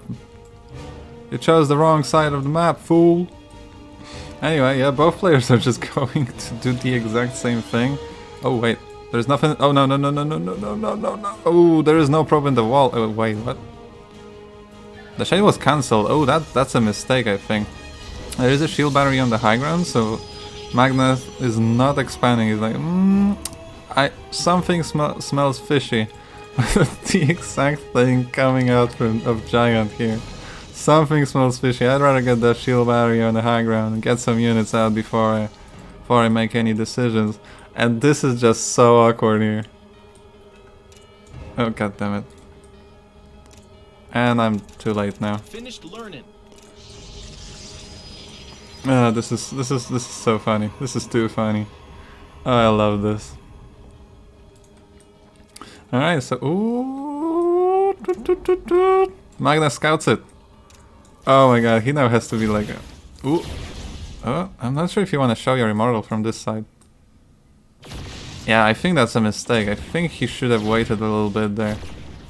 Oh, look, yeah, killing that pylon. Ooh, yeah, you're disadvantaged now. Okay, having that prism here saves the immortal, but like, yeah, killing the pylon, yeah, cool, but also like showing that you have a robo somewhere like on the top side of the map.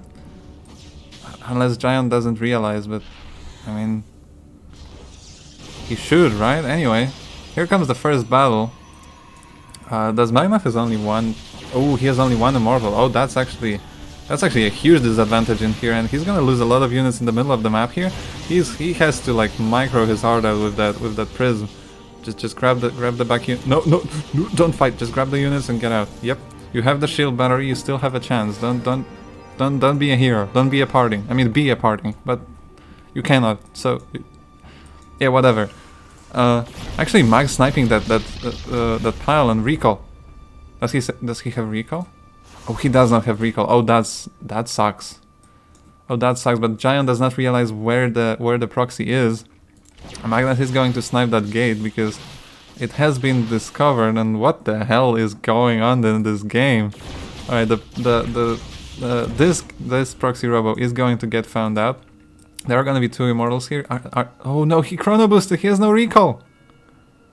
Oh no.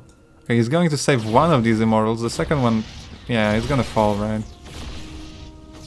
Yeah, it's going to try and lead the units away and try to snipe whatever it can, but it's not going to stay alive. And now Giant with that map presence and with the robo still there. I mean, it's empowered at the moment, but you know, it exists. And Magnet's robo just went down. So we're in a very awkward spot right now, where both players are probably going to be a little afraid, but also they know that, you know, they have to do something. So Magnet goes for, in my opinion, a really smart play. He gets that Nexus here. Oh no, don't lose it. Oh, if he loses it, it's GG. Whew, too close. Too close, but actually, yeah, as I said, that's a very smart move. And if he's going to snipe, no, don't do that. Yeah, don't risk it. If he would snipe that immortal, great, but if he lost the prism of the immortals, that would be just... yeah, that would be just GG. Anyway, the expansion is going up. That's a risky move, especially considering how much of the army of Magnet is now on the other side of the map. Like, two immortals is like, you know, a significant amount of army right now. And Giant's army is coming. Well, it's not coming, it's already there. The Nexus is going to be cancelled very quickly. There is still a shield battery on this high ground, but this prism can help spot for the units down below. Where is the prism? The prism is still in the main of Giant, so Magnet playing a dangerous game. He has a Stargate behind it, just finishing, so he has that chance of, hey, maybe I can get out some Stargate units and defend this, but the shield battery went down. The one behind it is only now on the way. The gateways are gonna die, so there is not going to be any production. These immortals... ooh, one immortal goes down. That is a massive mistake from Magnet. I think he just doesn't have enough. He cannot recall his immortal. He doesn't have basically any units. He gets a Phoenix as soon as he can to try and snipe the prism, but the stalkers can basically kill it at any moment. Good micro from Giant as well with that warp prism, and I feel like Magnet just does not have enough. He is going to go down, and it is going to be 1-1.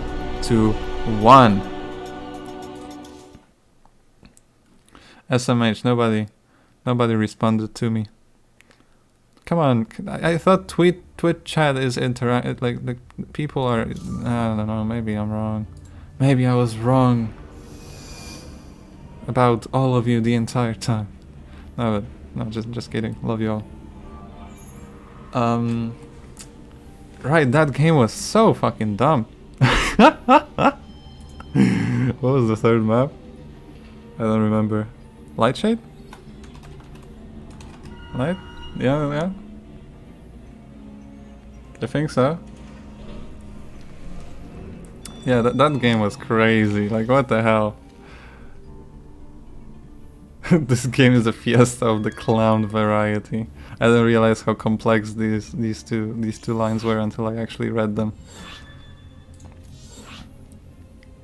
It was like I glanced at it and yeah, this game is a clown fiesta. Yep, I agree. No, this game is a fiesta of the clown variety. This game fiesta is clown variety. It is.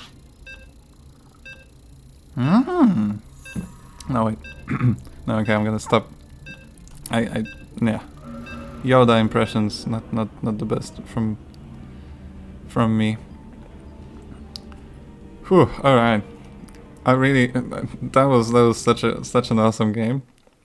Like, what the hell is going on? I have no idea. The entire time it was like, crazy. And I feel like Magnus like had the right idea of like expand and send the units out, but he should have kept the recall there, so he can like deal some damage, as much damage as he can, as quickly as he can, and then recall instantly. Whew. Game paused. Who's lagging? Not me. I don't think I can even message them. RIP.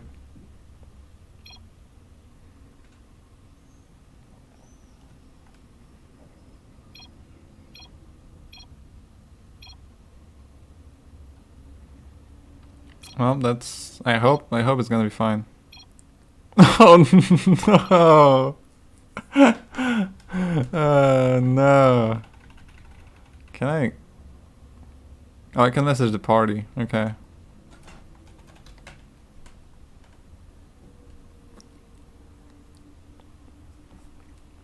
That's... Oh no. It was all like an elaborate plan. Like Magda was like, okay, I'm gonna pause the game. I'm gonna keep talking.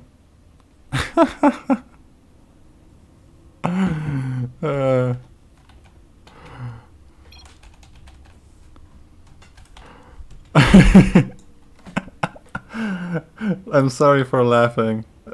Giant, if you're watching this, I'm sorry for laughing, but this is just hilarious, honestly. Oh god. Okay, we're good. Let's hope indeed.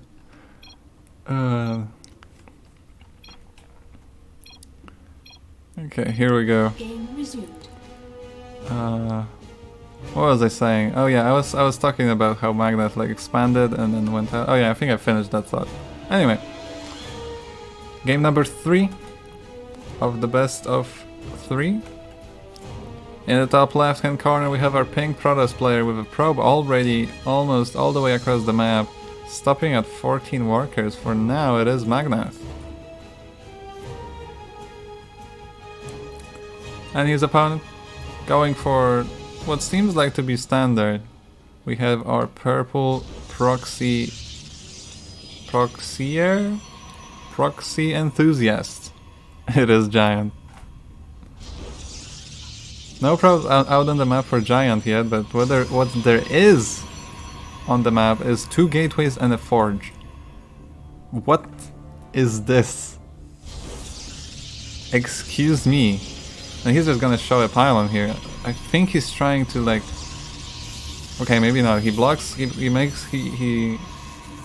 completes the wall. I'm not sure if he's trying to fake a fake, or if he just doesn't care if it gets scouted. Holy heck, he played a risky game there. Like, wait, no, he didn't play a risky game, he lost a risky game. He literally got his own stuff scouted, so Giant now knows at the very least that there is proxy gateways there. He goes for the forge himself. He gets a supporting pylon. There is a zealot already out and another one on the way. I mean, there are gonna be two cannons there, and this pylon, so for now, is there to spot, but is going to die very, very quickly. I think before this zealot can get killed. Ooh, especially if they are gonna target the gateway. But now there is a zealot to help out. targeting the forge. Well, the zealot is not targeting the forge. The cannons are targeting the forge. Interesting choice. I mean, I'm gonna say right away, I'm not a cannon rush expert by any means. I barely ever cannon rushed in my life, so I'm gonna trust Mag on that as he gets the gateway. But now there are cannons finishing for Giant, and I mean it's going to be quite hard to break it from the low ground. However, there is going to be no cyber core, so no shield batteries just yet for Giant here, and shield batteries would be very, very helpful. This is not going up. Ooh, nicely cancelled there. Magnet did lose a bunch of zealots there. Wait, what?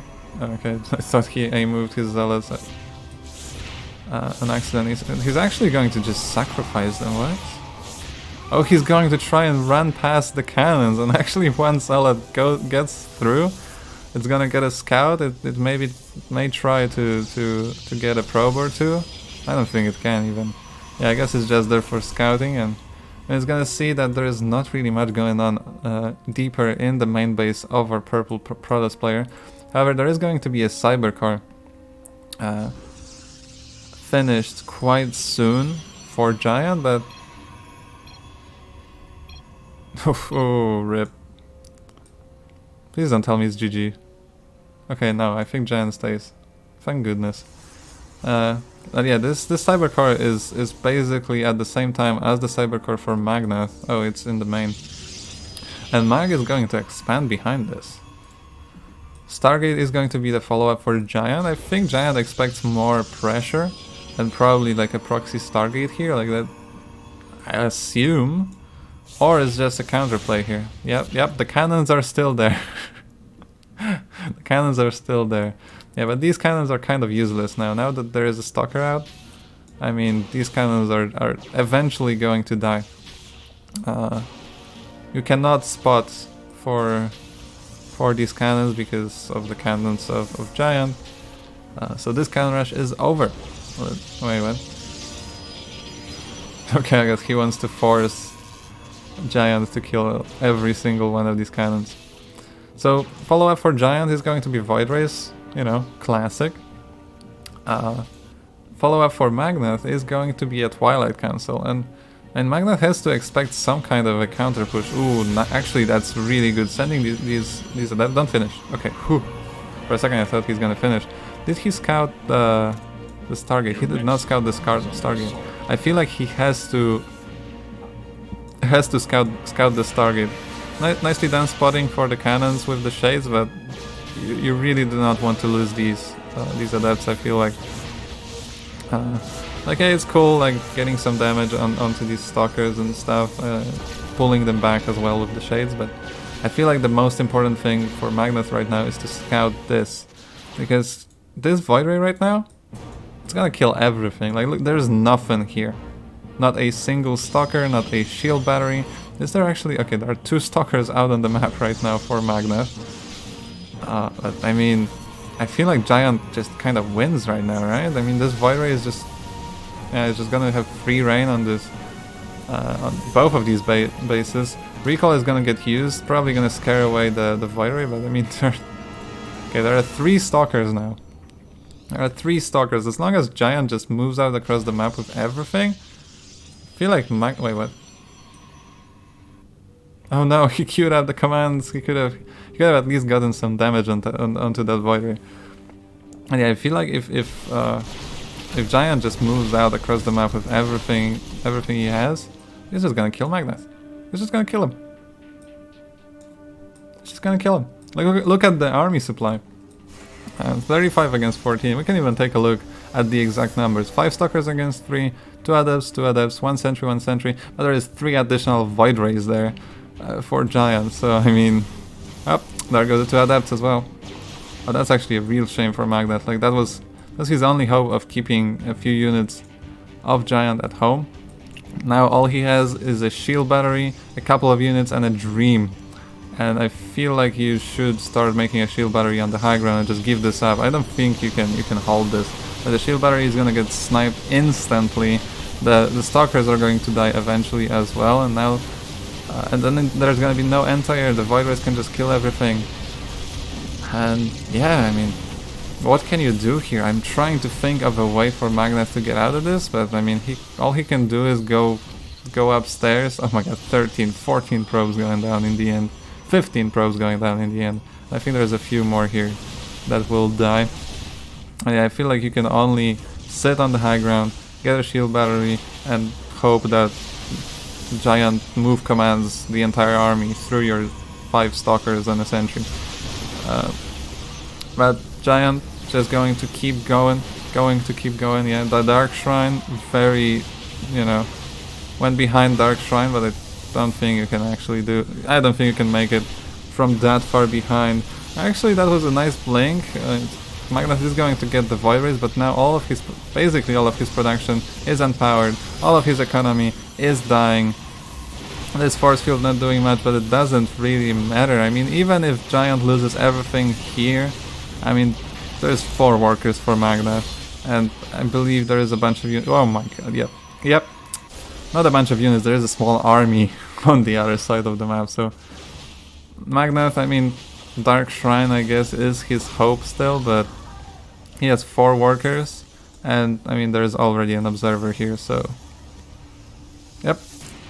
Where is this? Where was this DT, mate? Oh, in the main. Oh, it's gonna have to run across the map as well.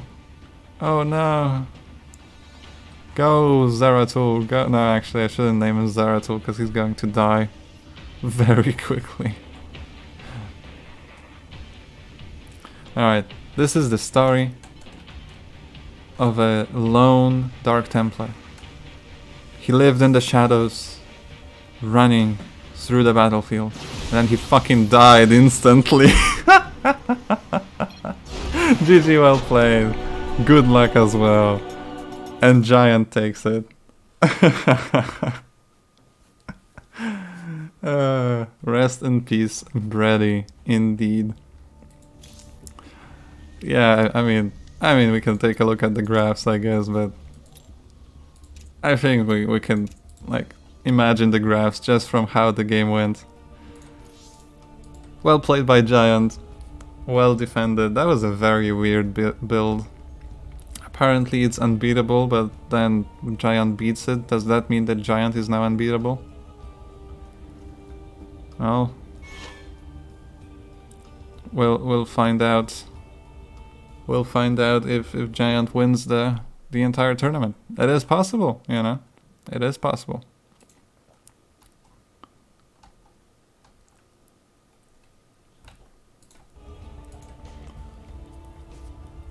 Okay, so I guess we can follow Giant, or we can... Wait, no, the bracket, damn it. Not Google. Or we can check the bracket and see if anybody here has... Actually, Destroyer is apparently waiting for the game, so I guess we can wait for Destroyer and Giant. I wouldn't mind that at all. I do believe that semifinals and the finals are being casted on A stream. Alright,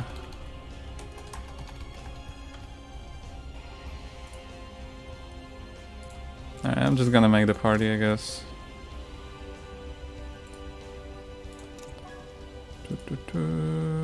Alright, Giant is out of the game.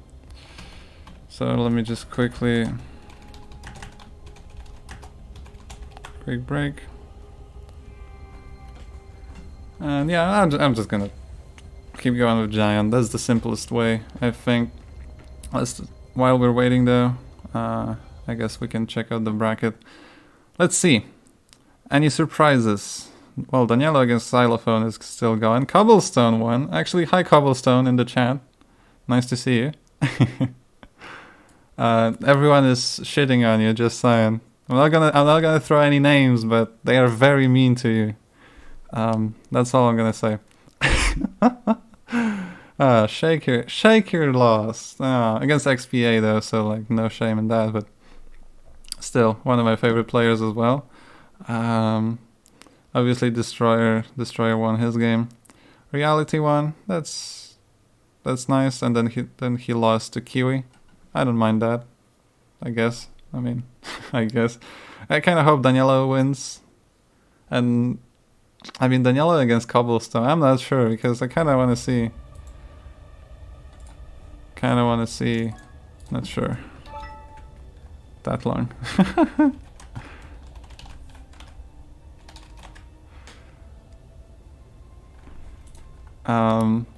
I kind of wanna. Kind of curious who's gonna win, and Cobblestone against whoever wins Danielo against Xylophone. Xylophone? Don't worry about it. Don't worry about it. Just veto.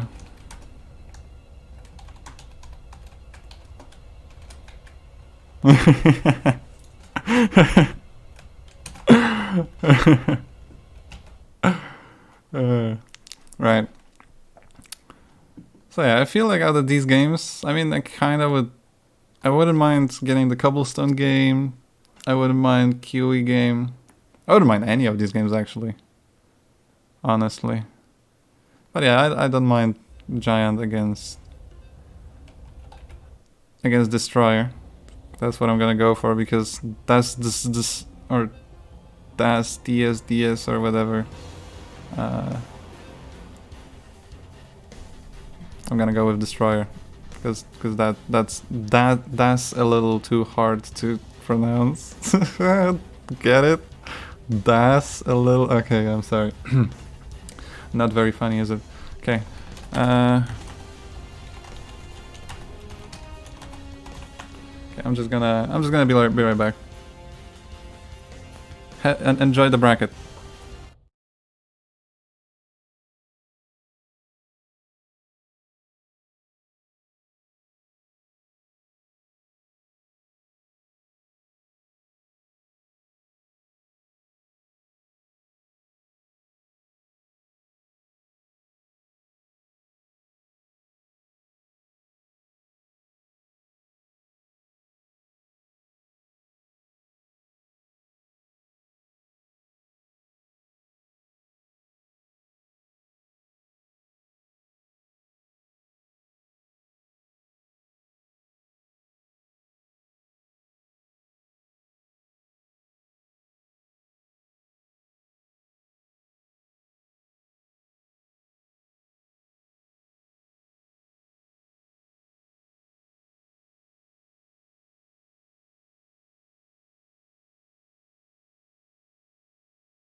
I am back. Did you miss me?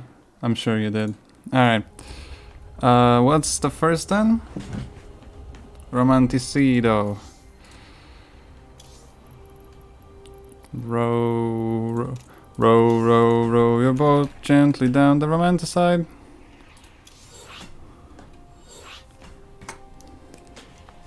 Okay, so we have romanticide.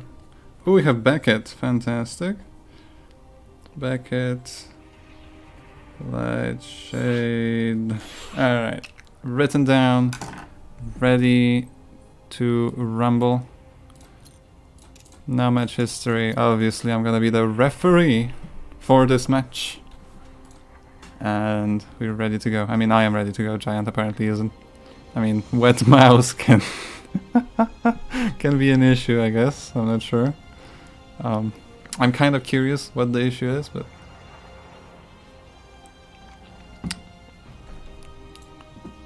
okay, Giant is ready.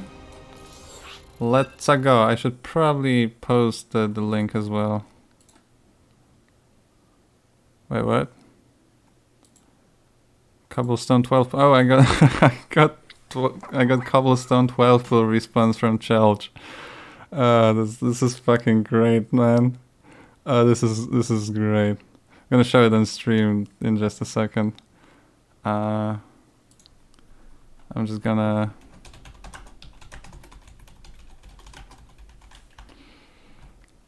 post what match is currently going, and yep, I'm ready. Actually, can I quickly open original? Take a quick look at this. I got this with the description Cobblestone 12 full response. That's great. Thank you, Chalch. I appreciate it. I now understand. Now I understand. I think at least. Anyway, I even did not forget to close the capture, the window capture. And we have another PvP. And so we are back on Romanticide. In the bottom right corner, we have the purple Protoss player, the purple power. There we go. The purple power.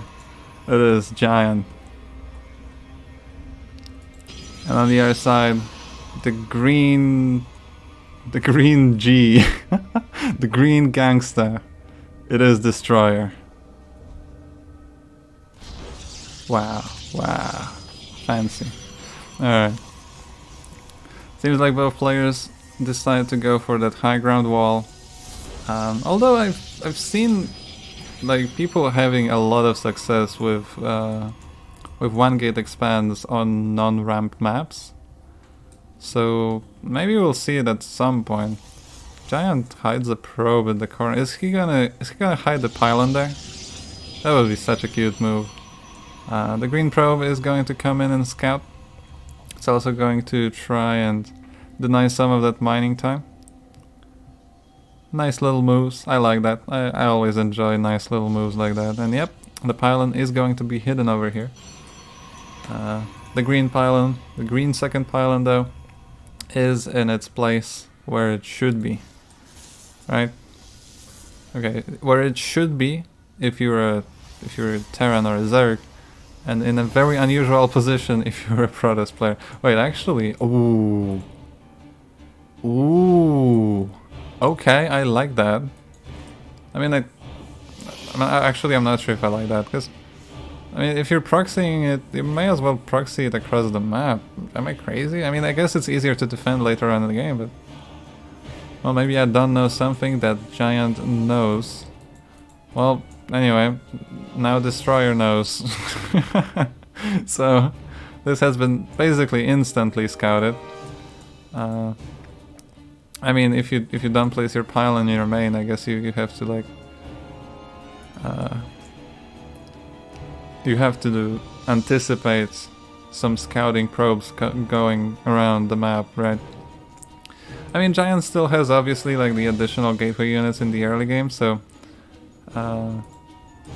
he can definitely try and poke around, try to see if he can do something, but there is already a battery on the way, so maybe the best course of action for Giant is going to be a macro game. Cheers.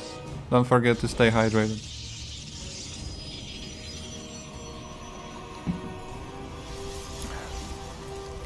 The green second next is going to be a little faster. Well, I don't know how much faster yet, but it is going to be faster. But there are 5 stalkers going across the map. Yeah, I mean 5 stalkers against 4 stalkers and a battery. Soon to be more than 4 stalkers as well. Like, don't really like this. If there was a pylon across the map for Giant to try... Oh my god, there's actually gonna be more stalkers for the green player. Giant loses a stalker, gets pushed away, has a later Nexus. Yeah, I don't like that position for Giant at all.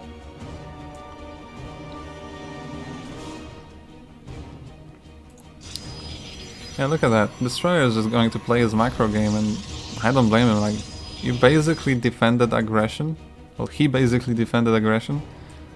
He may as well, you know, play a macro game, try to make sure that he's not being outplayed macro-wise, but this is not a good move out, and actually loses 2 stalkers instantly. Third stalker is going to go down away from the battery. That may be the mistake that costs him the game. I mean, is that enough stalkers to out DPS the battery? Apparently so. Even the overcharged one is going to get sniped anyway. I'm not sure if Giant has enough. If so, then just enough. I mean, there is a Nexus up already, so this has to be a decisive blow. One probe is going to get pulled. Some nice micro from Giant here. Going to also... Ooh, oh, not going to get that stalker. That's big. And that probe actually tanking one full volley of these stalkers. But so far, Destroyer holds on. Remakes the battery right now. And I mean, Giant is in a lot of trouble. I mean, this Nexus is there and it is finishing. But if these 3 sentries were actually stalkers and if they were across the map, this could have been actually a disaster for a green Protoss. However, for now, the game somewhat equalizes. Actually, Giant even has more workers somehow. I am kind of surprised about that. And Giant also has Immortal production. What Giant does not have is a Twilight Council, and that's something that Destroyer has. So Destroyer is going to go for that Blink upgrade, that amazing upgrade. Best upgrade in the game, like honestly. Give me a better upgrade in the game. Maybe DT Blink, not even that because it has such a long cooldown, but like Blink allows for such good plays. It makes stalkers actually worth something as well, you know? I just like it so much. Anyway, the game slows down. I wouldn't mind to see Giant move out, but I do not blame him for not doing that. And yeah, both players playing their own game. Seems like Giant is going to be the first to get that forge, so the upgrades should be in favor of our purple player. However, Blink is going to be slightly faster for Destroyer. So Destroyer is going to have that tiny little window when he can somehow try to capitalize on that advantage. Obviously he doesn't know the timing of Blink, but he does know that he wants to push because he makes a pylon across the map. And this probe is still here. I'm curious if we're gonna see some kind of a gateway or maybe batteries or something here to try and help. But yeah, seems like Destroyer is going to move out with that Blink. So he is, as I said, going to have that few precious seconds of advantage. Meanwhile, Giant is going to proxy not only the Dark Shrine but also a gateway with it. Proxy gate coming out from the green player as well. So proxy galore! Ladies and gentlemen, it is indeed a PvP. In case you weren't sure, which is completely fair, you know. Protoss units can hallucinate and like do different mental tricks and shit. So if you weren't sure... Oh, that's a nice scout for Giant. If you weren't sure if it's truly PvP, now you know, because there are like 5,000 proxy stuff. Okay, 2 proxies and 1 failed proxy in that corner. Anyway, here come the Blink stalkers. Blink micro. Ooh, that's a nice Blink micro. Misses 1. Blink them. Ooh, now there is Blink for the purple Protoss player though, and these Immortals are going to be so strong here. Some force fields, splitting some of that army and making sure it doesn't come back up the ramp. So far, in my opinion, decent trades for Giant, because these Immortals are still there. They're gonna be so useful. The slow warp in here is so painful. Make a gateway, please. I feel like it's well worth it. Like 150 minerals, yes, but you know, your units actually can warp in. Yeah, but now, Giant with these Immortals, ooh, nice force fields, but not enough.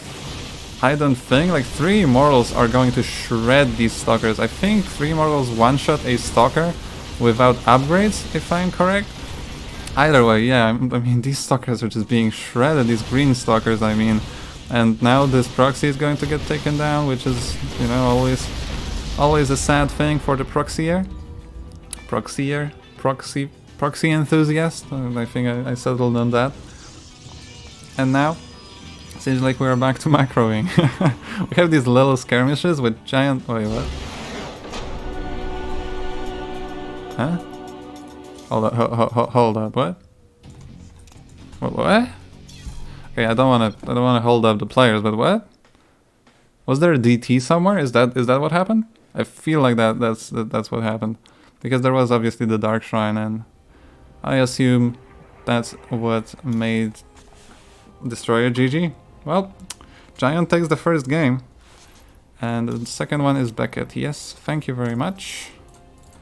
Thank you very much. I wrote it down, thankfully, so even if Giant didn't tell me, like, again, shoutouts to Giant, like, such a nice person. Thank you. I appreciate you very much. Okay. Giant is ready. There are 8 carriers in the turn natural from what I can see.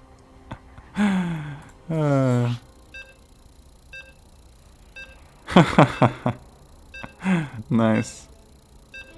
Cobblestone needs a break. Fair.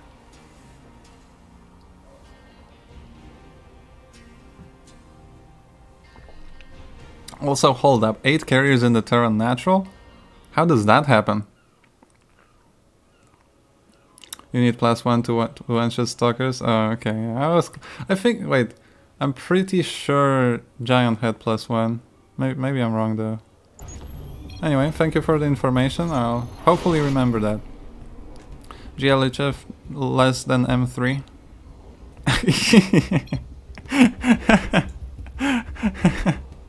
Oh, that's funny. That's funny to me. Whew. Anyway, in the top right of Beckett Industries, the fantastic map, we have our, this time, blue Protoss. Such a shame, such a shame. I thought purple I thought purple power is here. Not anymore. It is Giant. Also, my god, this circling is probably super annoying. But I'm just gonna keep doing that because it's tradition at this point. And on the other side of the map we have the red Protoss player. It is Destroyer.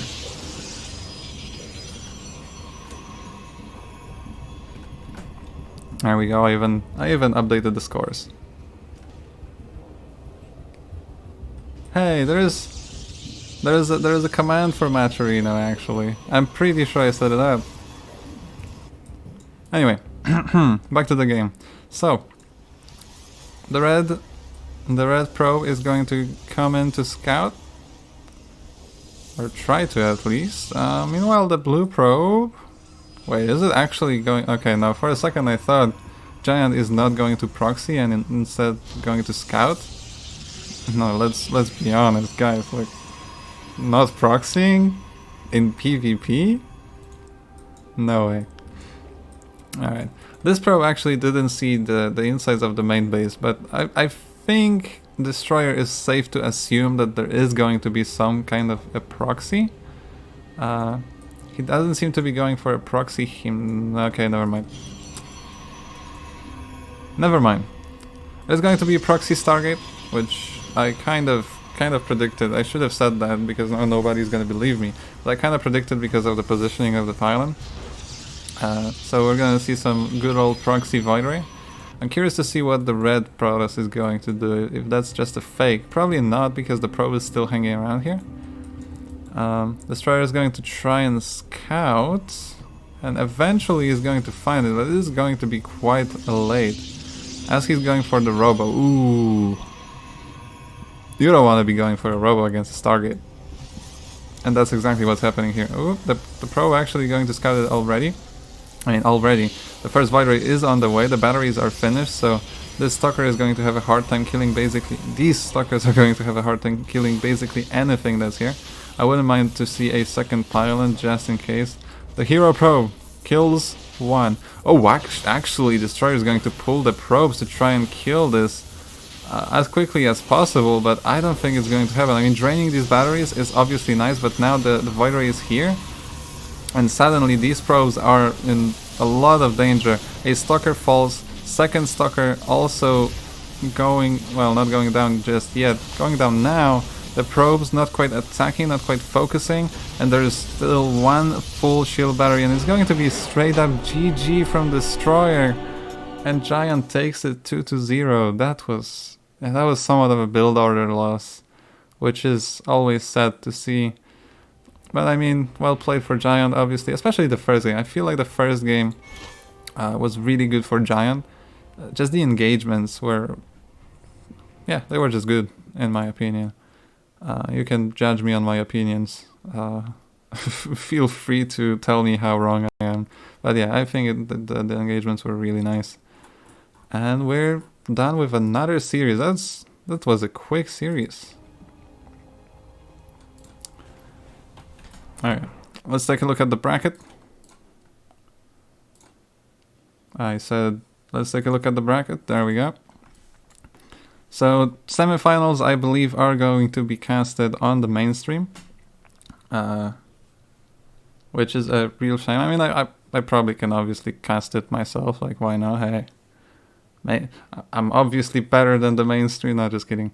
I'm probably way worse. But, yeah, I'm not sure how it's gonna work. Let's just take a look at the bracket. So, XPA wins against Cognite.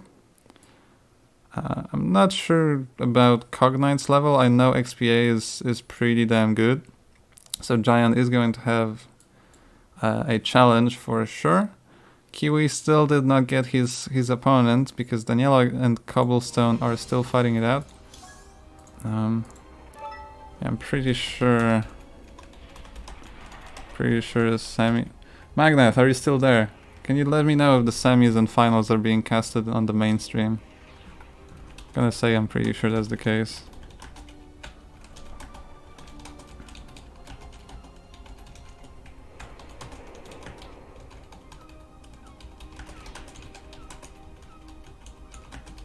Maybe not.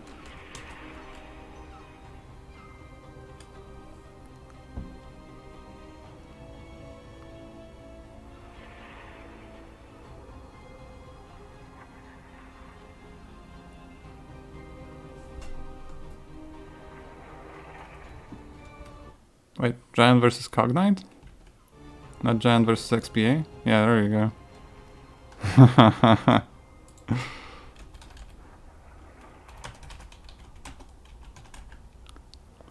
Mag, goddammit, is Mag there? Maybe he's not there. I'm gonna message him.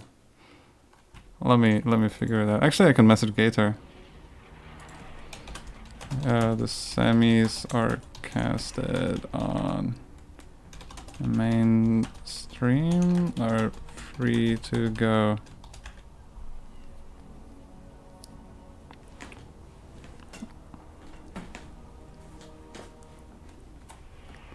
Let me find that.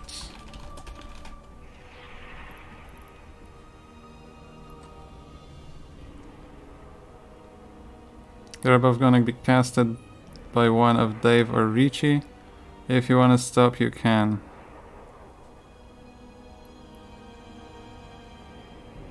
Okay. Aren't they casting the same thing right now? I mean, I don't know.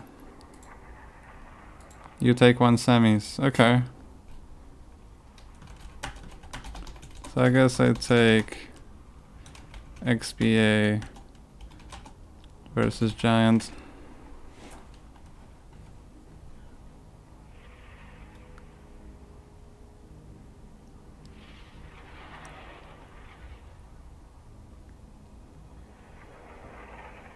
Alright.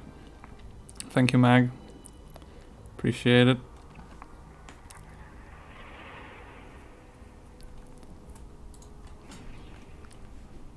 Okay, so I guess we're free to go. Worst case scenario, it's gonna be casted by me instead of actually competent people, so I'll take that.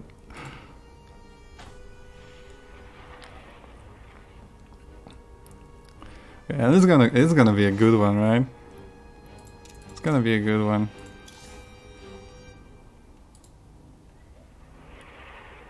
So let me just quickly show you these players.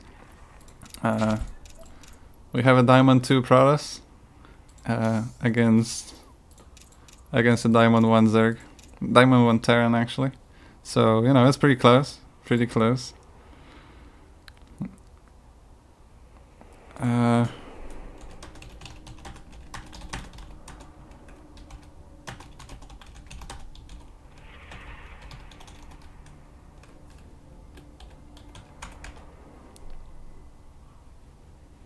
I don't know. Yeah, I'm gonna just let them play it out. I don't really care. I'm just here to cast games. I'm not here to figure out what the hell is going on. No, okay, but for real now, 4.7k of XPA against 5.1k for Giant. And I mean, it's obviously a little higher for Giant, but you can see that both these players got... Oh, okay. Well, I guess... Invite to party.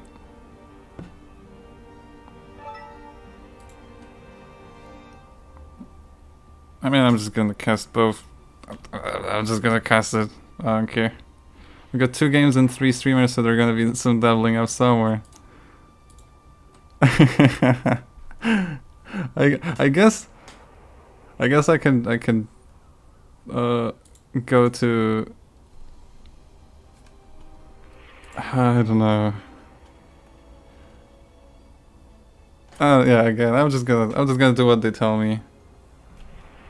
And if they won't tell me anything, I'm just gonna cast whatever the fuck I want. Nice cast today, man. Thank you, Kiwi. I appreciate it. Thank you, thank you. Okay, so we have 2000 Atmo. 2000 Jaga. So it leaves third to be romanticized. Alright. Copy that. Let's go. 2000 atmospheres. God damn it. So, in case you want to actually, like, you know, high level commentary, feel free to go to Gamer Ricci. I'm pretty sure the link for the stream is somewhere in the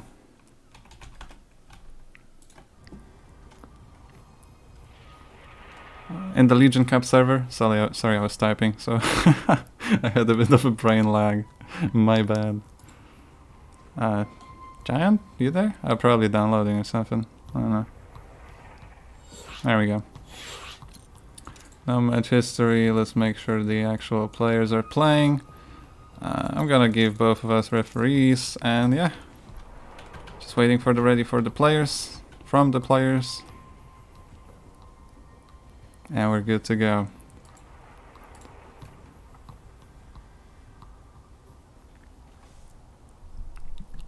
Giant is ready, XPA is ready, Richie is ready, and we have 2 casters, 2 streams, 2 players, and, well, 3 maps, I guess. Protoss only tournament? No, we have a Terran now. We're good. I mean, XPA is a little lower than Giant right now in MMR, so I guess there is a little bit of a mismatch, but again, they were both Masters 1, so I assume that, you know, MMR shifts.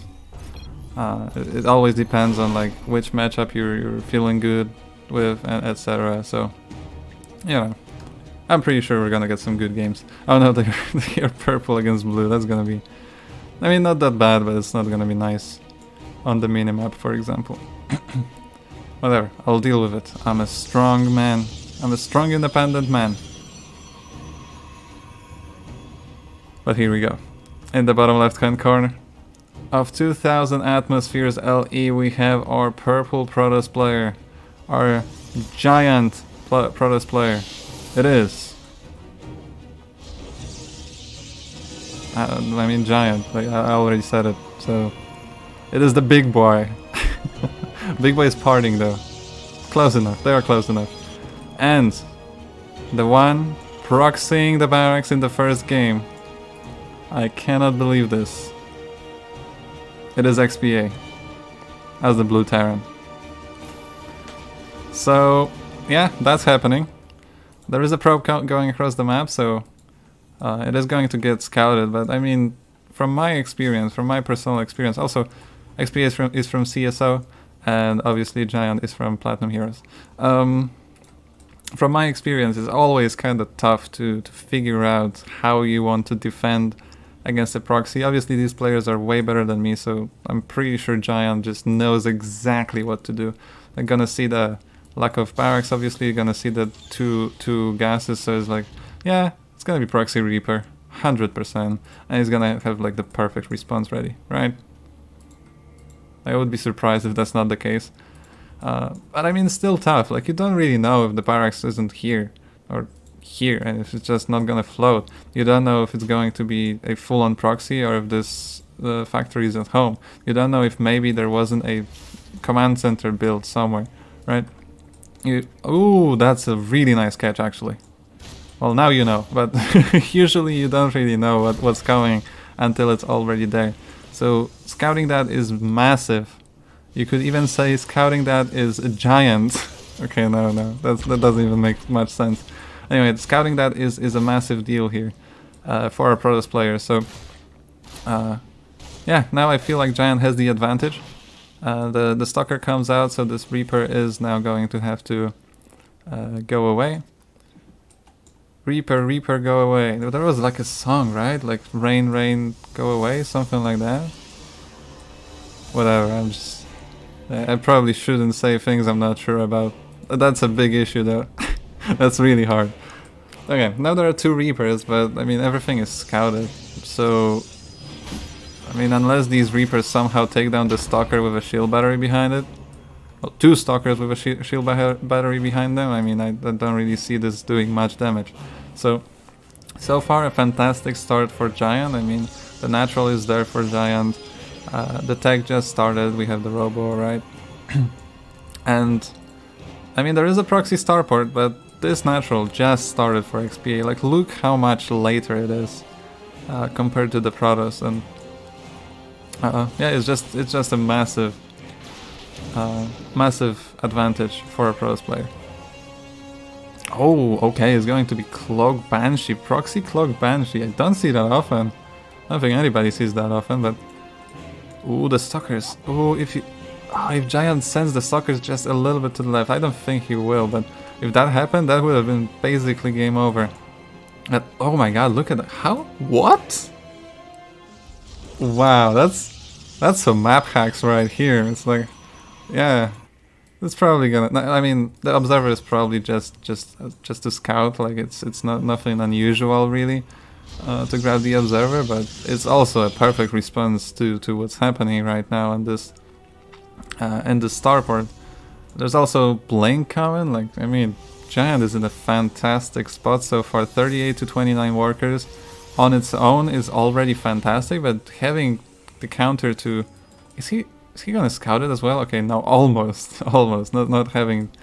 This is a good proxy location. I gotta, like, I know I'm praising Giant's position here, but XPA is obviously not a bad player himself. This proxy position in general, this idea, I love this idea. I think it's really strong, but Giant basically blindly responding to it. So yeah, we're gonna have to see how well these Banshees actually do, because it seems like there's gonna be at least two before they move out. Third base being acquired for the Protoss, as well as that of Robo Bay. Meanwhile, siege tanks in production. There are also two Cyclones. That's like more Cyclones than usual, right? Like, right? Like, one to deny some stuff. Yeah, okay, I get it. But two, I'm not sure. But I'm curious to see what happens with them. Meanwhile, the Banshees are coming in. They were spotted by the Observer, but were they spotted by the player controlling the Observer? Seems like no. So these Banshees are being discovered now, but obviously the Observer is there, is probably already moving up towards that main base. The Stalkers are here. They do have Blink in just a second. And 9 probes going down is a lot of probes. Actually, that's going way better than I thought for these Banshees. Oh my god, 12 probes? And now the Observer is not even necessary because these Banshees are running out of energy for Cloak. 13, 14 probes. Wow, suddenly the lead is gone for Giant. One Banshee goes down, second one is going to stay alive to try and annoy the Protoss player later on in this game. And I mean, okay, the third command center is coming up. For a second I thought that XPA might go for a really strong 2-base push, but seems like now he's still fine with going for that macro game. Maybe it was a decision made after killing all of these workers. Like, hey, I was behind because my proxy got scouted, but now I can actually work with a macro game.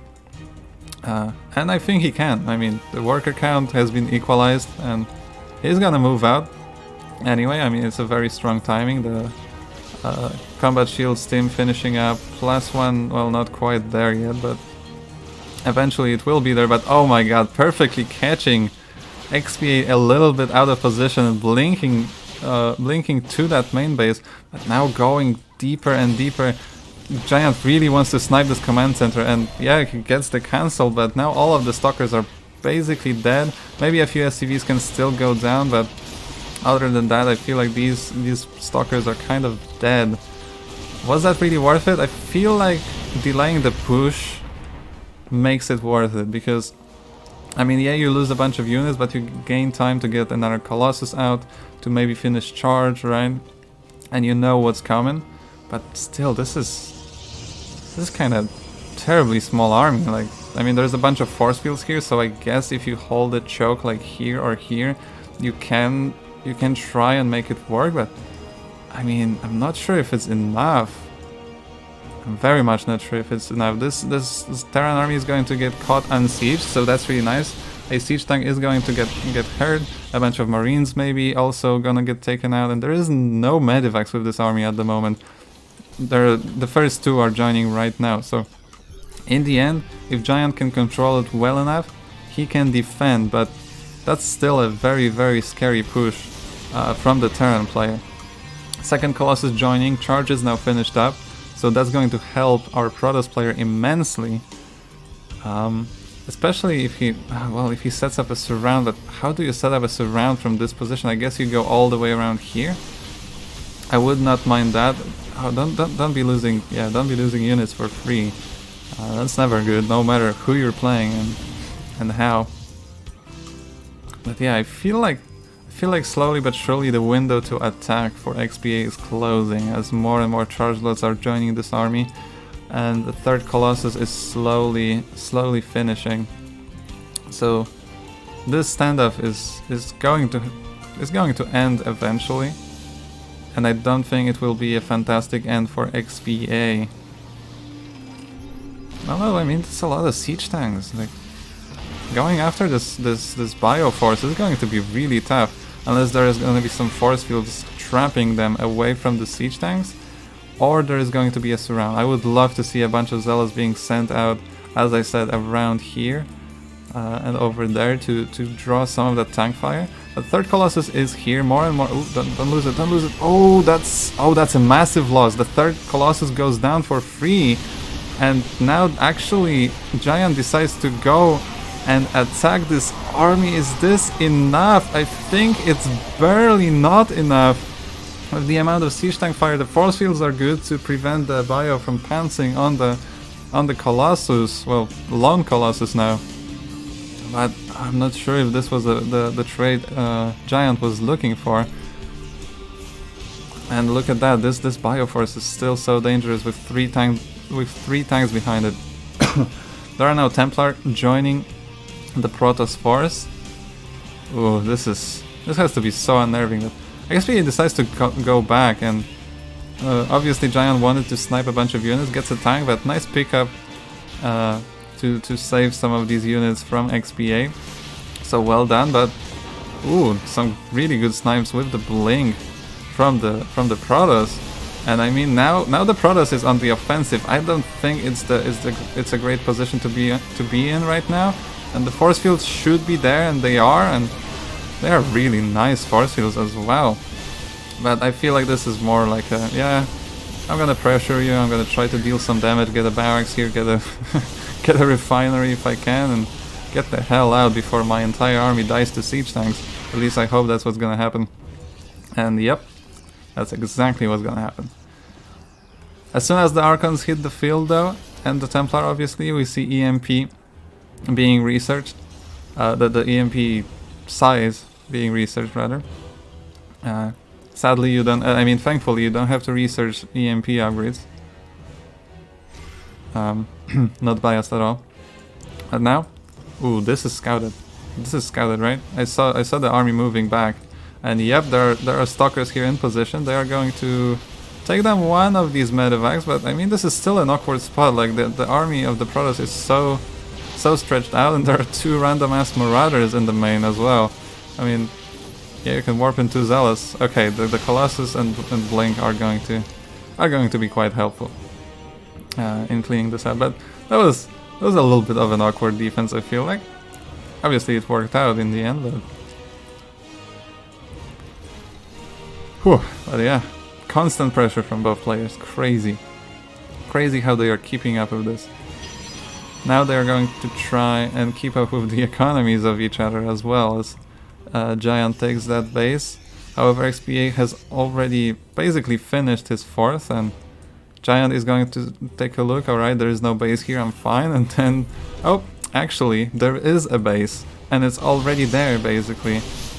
And this is a strong push from the Protoss. There is a Disruptor here, and if it's going to be used well, like if it hits some good shot, and that was a good shot in my opinion, this could be very scary. The Colossus goes down, however, and there is basically no splash damage anymore. The force fields were good to delay the Terran, but not good enough to save this army. In the meantime, however, there are a whole lot of Zealots, well, a bunch of Zealots, dealing some economical damage, killing 11 SCVs in the end, and I think they might have even intercepted a bunch of reinforcements too. But a lot of the heavy tech units for Giant have been killed, and replacing those is going to take a lot of time. There is now Storm, but there's also the big EMP and a few ghosts, one ghost actually in that army for the Terran players. So I mean, both players have the means of countering each other. The question is, who's actually going to get these moves done? Whew. Need to drink some water.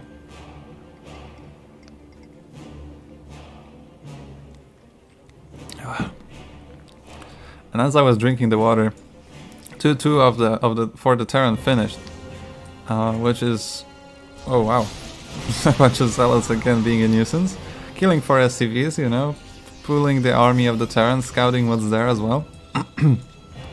That's always nice about aggression, that you can also scout exactly what your opponent has, because, like, I mean, he has to defend, right? So if he doesn't show his units, he dies. But this move out is not quite scouted.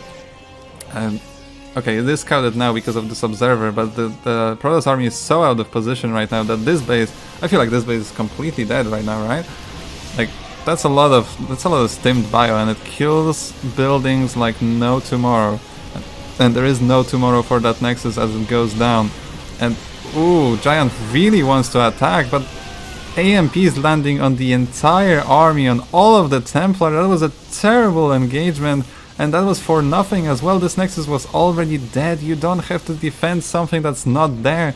And I think that right now Giant lost. Oh wow, that was a part floating up. I think right now Giant lost basically the like all the chance of winning this game. Like, I mean, you cannot attack into this army when it's sieged, and I mean, even when it's unsieged, like, this bio is so scary. Is there storm? Yeah, there's no storm yet, right? It's impossible. Yeah, there is no storm yet, so this bio is scary. The tanks are scary basically all the time. And wow, Giant gonna make Archons. I do not like that decision. I feel like Storm is necessary if you want to come back in this game, because these Archons are just going to get EMP'd, or not even EMP'd, they're just going to die. Now Giant is trying to crush this engagement, but I don't think that's enough. These stalkers are basically worthless. The Immortals are not good enough against Bio to deal with it at all, and so unlucky, I guess. GG is going to be called, thankfully. I was for a second not sure if there's gonna be GG at all, but we got GG, and XPA takes game number 1.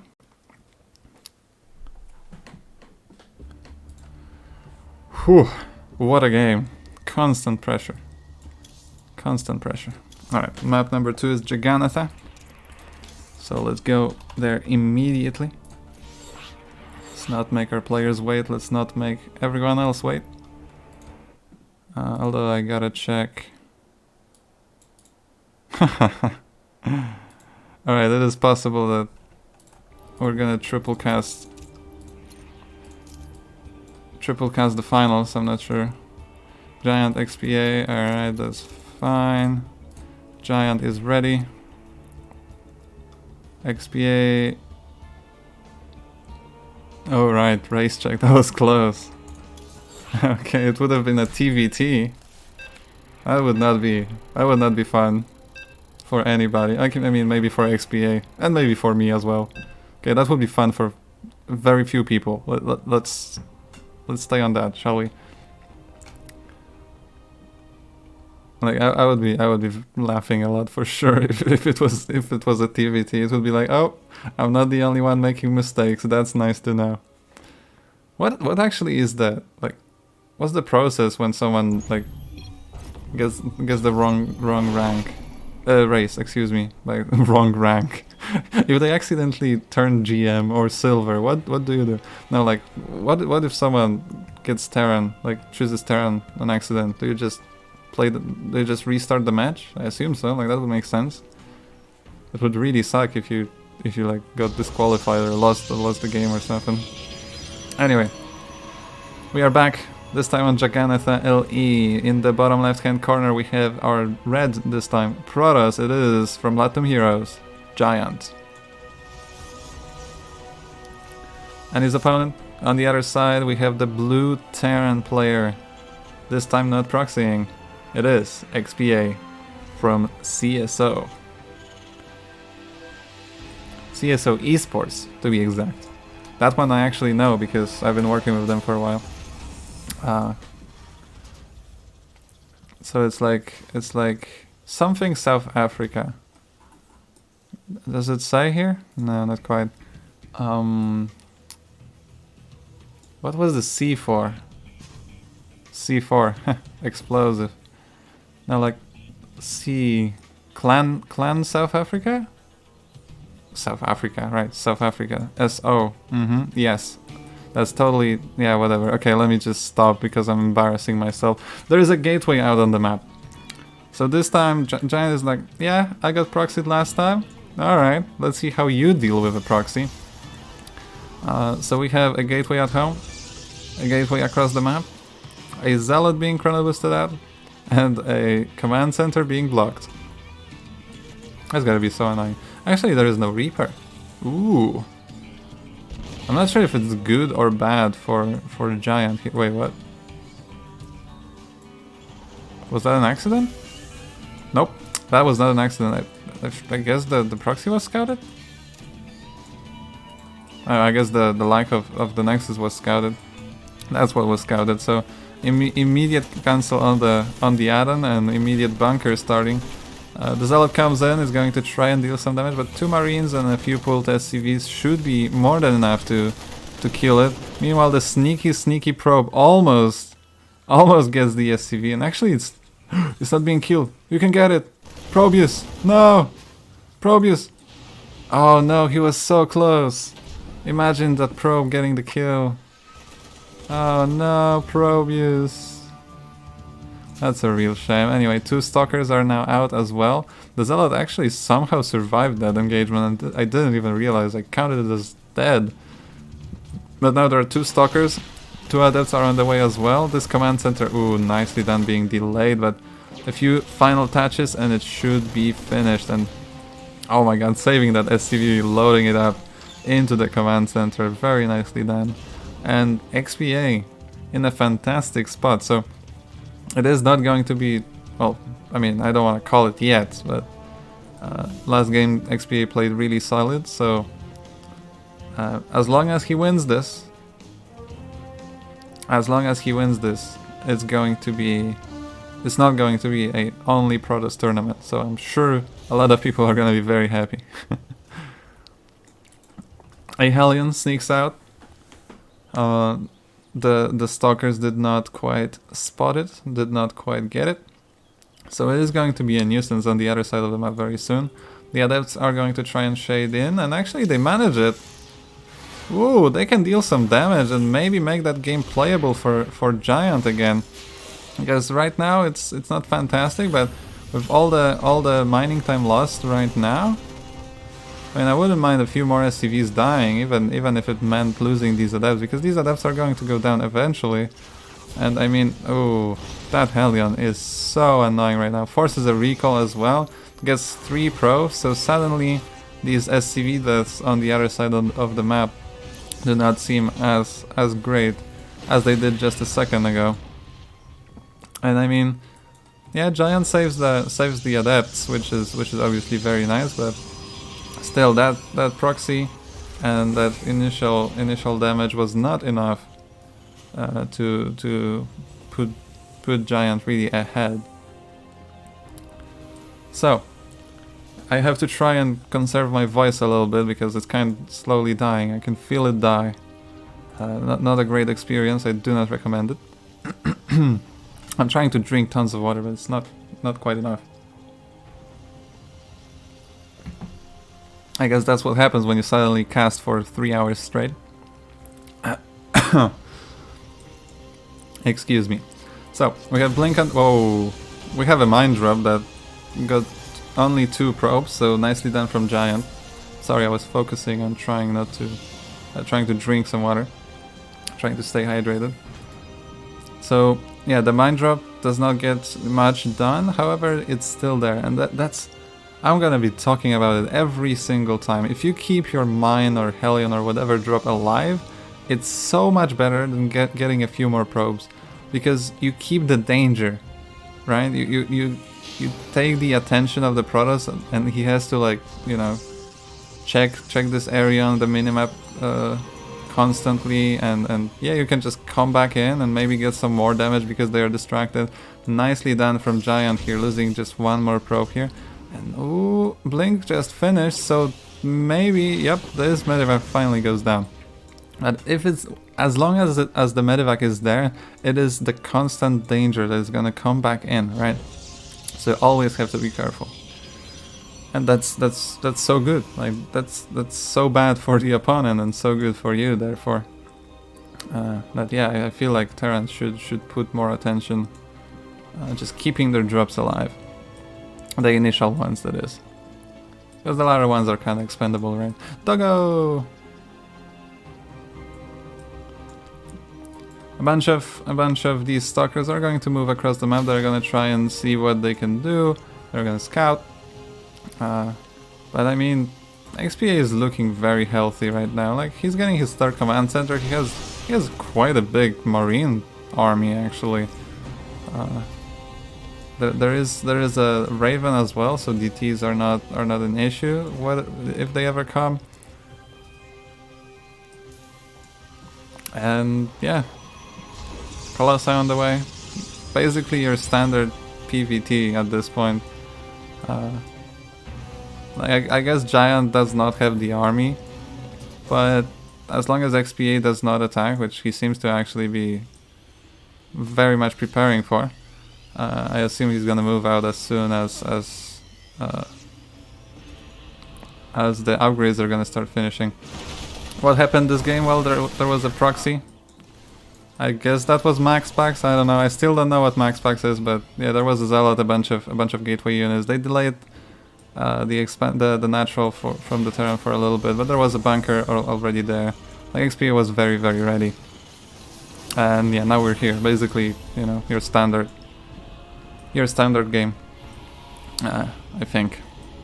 I don't know what's standard at this point, but you know, Terran pushing out onto the Protoss 3rd, charge and Colossi. Yeah, I feel like that's always been, and it will always be standard.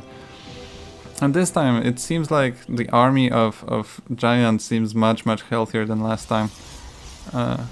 Like it's still not massive, but like it seems more.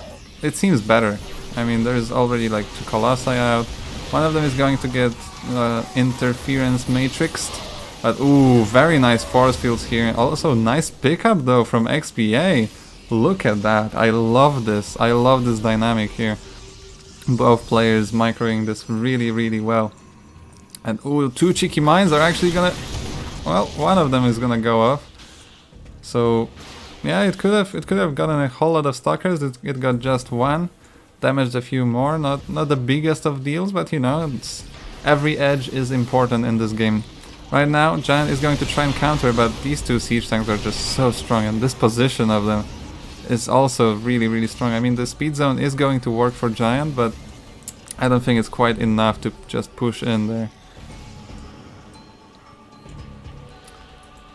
We have Templar Archives, and finally we see a Forge being added on. Obviously, XPA is much ahead on the upgrades, and I feel like that should like force Giants to do something, because these upgrades are so important in Dio. Like everyone talks about it all the time, but it is just freaking true.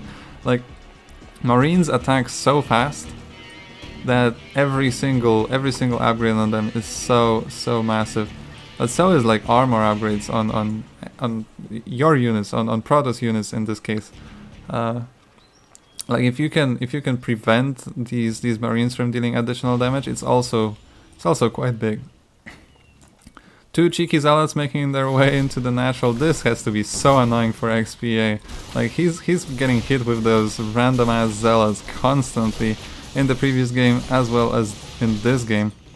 And ooh, look at that! Actually, the 2 Medivacs and the Prism are high-fiving each other, and it will make XPA come back home. I think in the end it's a good thing for Giant, because like yeah, War Prism are strong, but I feel like 2 Medivacs full of Marines can be even stronger. Especially if something like Recall is not available or you have no weapons. It can really deal a lot of damage so quickly. I really do not like the lack of vision for Giant. Like look at this. Like the perspective of Giant is like, okay, I see here, but the third base is like blind, you know. And now that these Marines are here, like Giant has no idea, unless he scouts it by accident with his army, which is possible, but very unlikely. Dark Shrine and Disruptors, basically the 2 things Terrans hate the most, or I think basically anybody who got hit with those at any point in the game hates the most, are coming up from Giant. But look at this, that's what I'm talking about. These Marines are they're just completely unspotted. Like they are suddenly here, and Giant is going to lose 1 Robo, is going to lose 1 shield battery, the overcharge is also going to get wasted, and the entire army has to come back. Probes falling already. The base is exposed. The Disruptors were exposed for a while. I mean, that's a lot of Marines.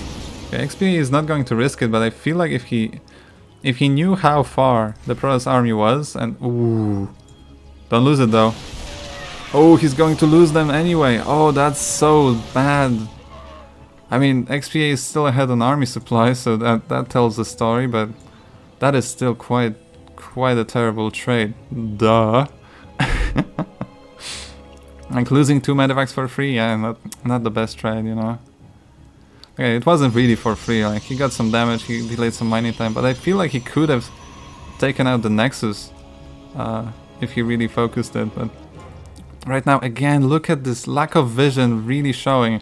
If XPA just went straight for the 3rd, and he still might, I'm not sure, he kind of seems to... Yeah, okay, he's going to go straight for the 3rd.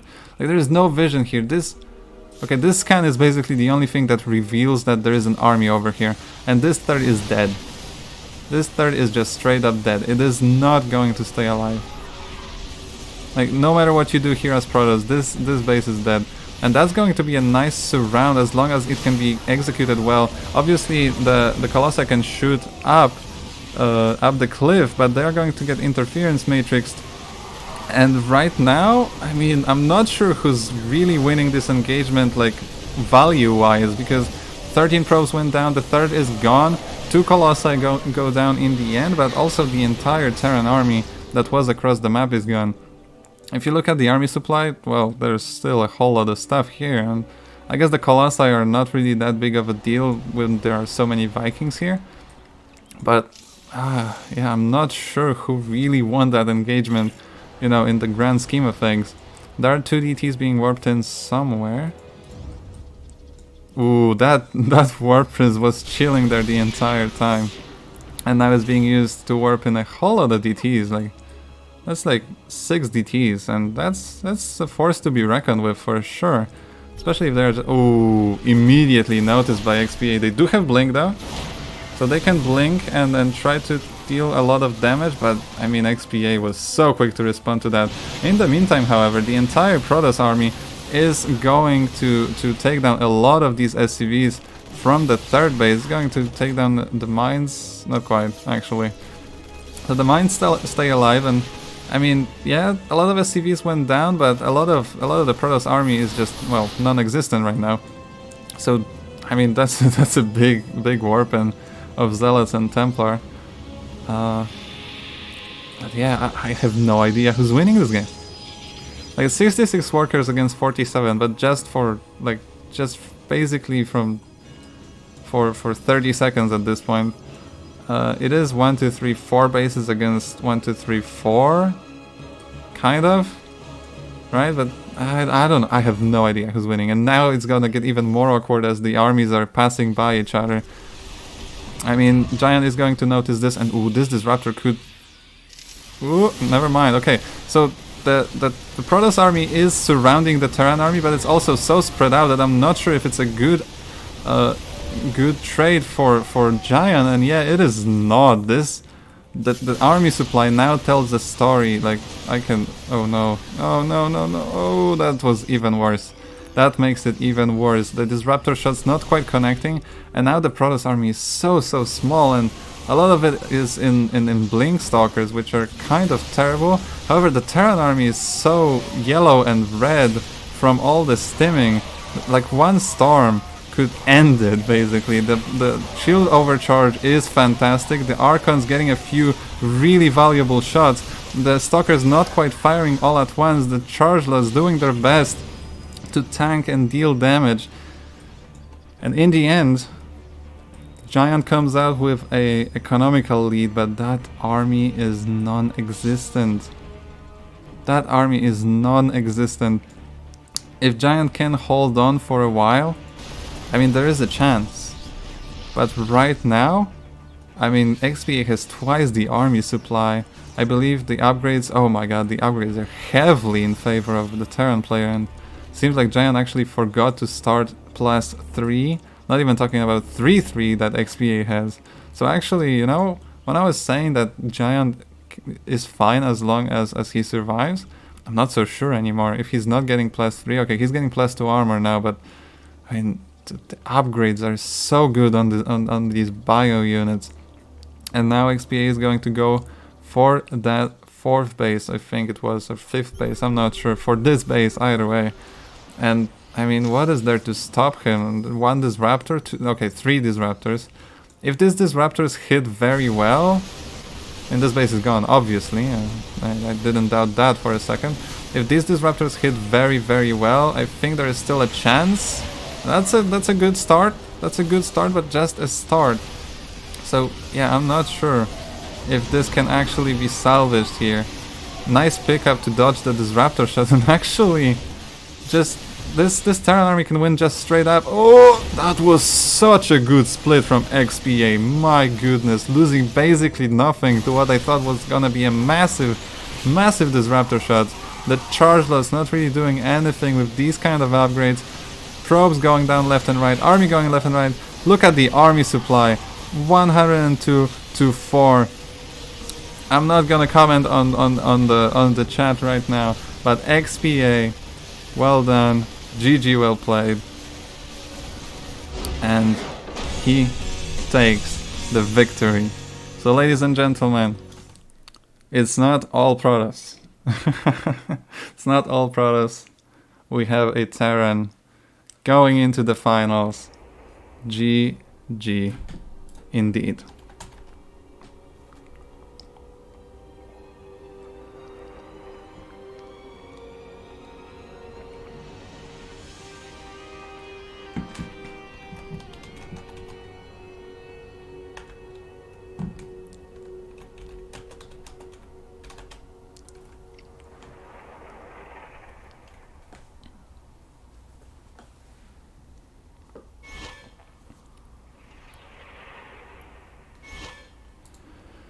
Yeah, the upgrades were insane. I feel like they really like made the engagements basically unfair. I would even say. So yeah, it was kind of crazy. It was kind of crazy.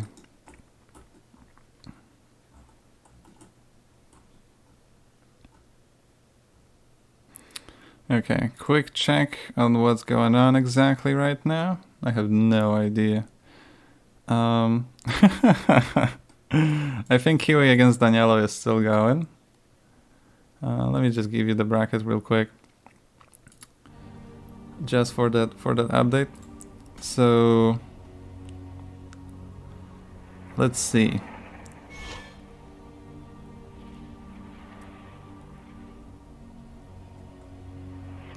I don't see Danielo in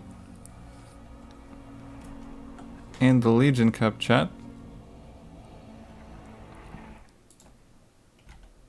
Nor Kiwi. I guess they may be playing on an A.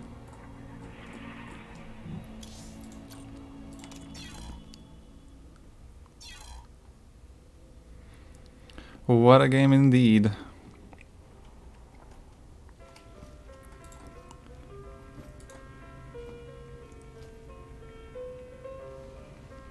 Ah, seems like... So I assume Dave is casting them? That would make a lot of sense, and he is in custom since 1 minute. So...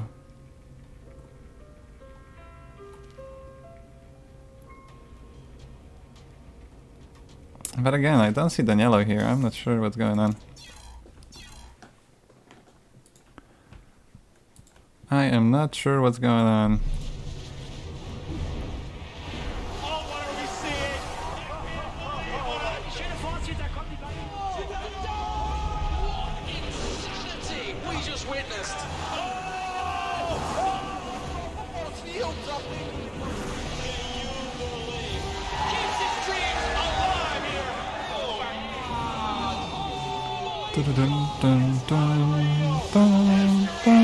Yeah, I have no idea where Danielo is, or Kiwi.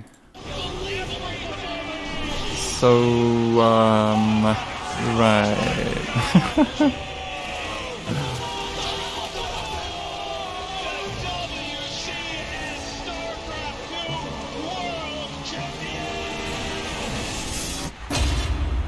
Damn, been a while since I've watched like an entire StarCraft tournament. Like right now I'm just catching games here and there. Usually the ones highlighted on like different channels. Yeah, alright. I saw Dave. Wait, let me actually hop on his stream. Let's go. Let's take a look.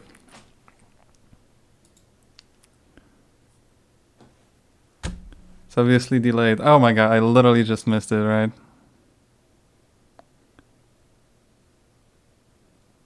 Unless I didn't.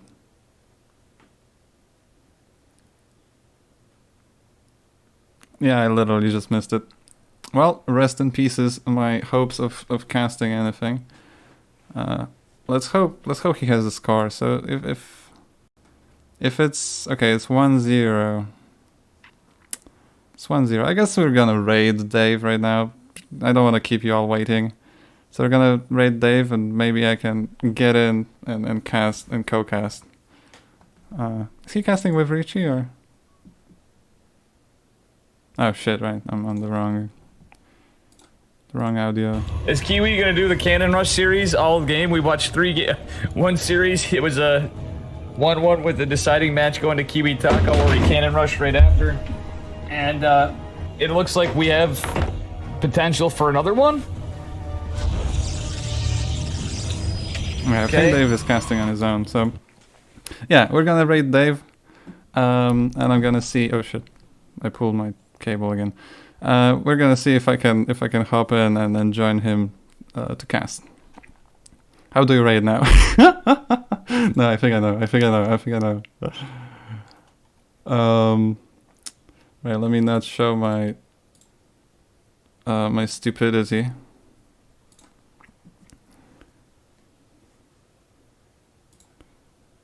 Let me not show my stupidity as I try to figure out raid channel. There you go.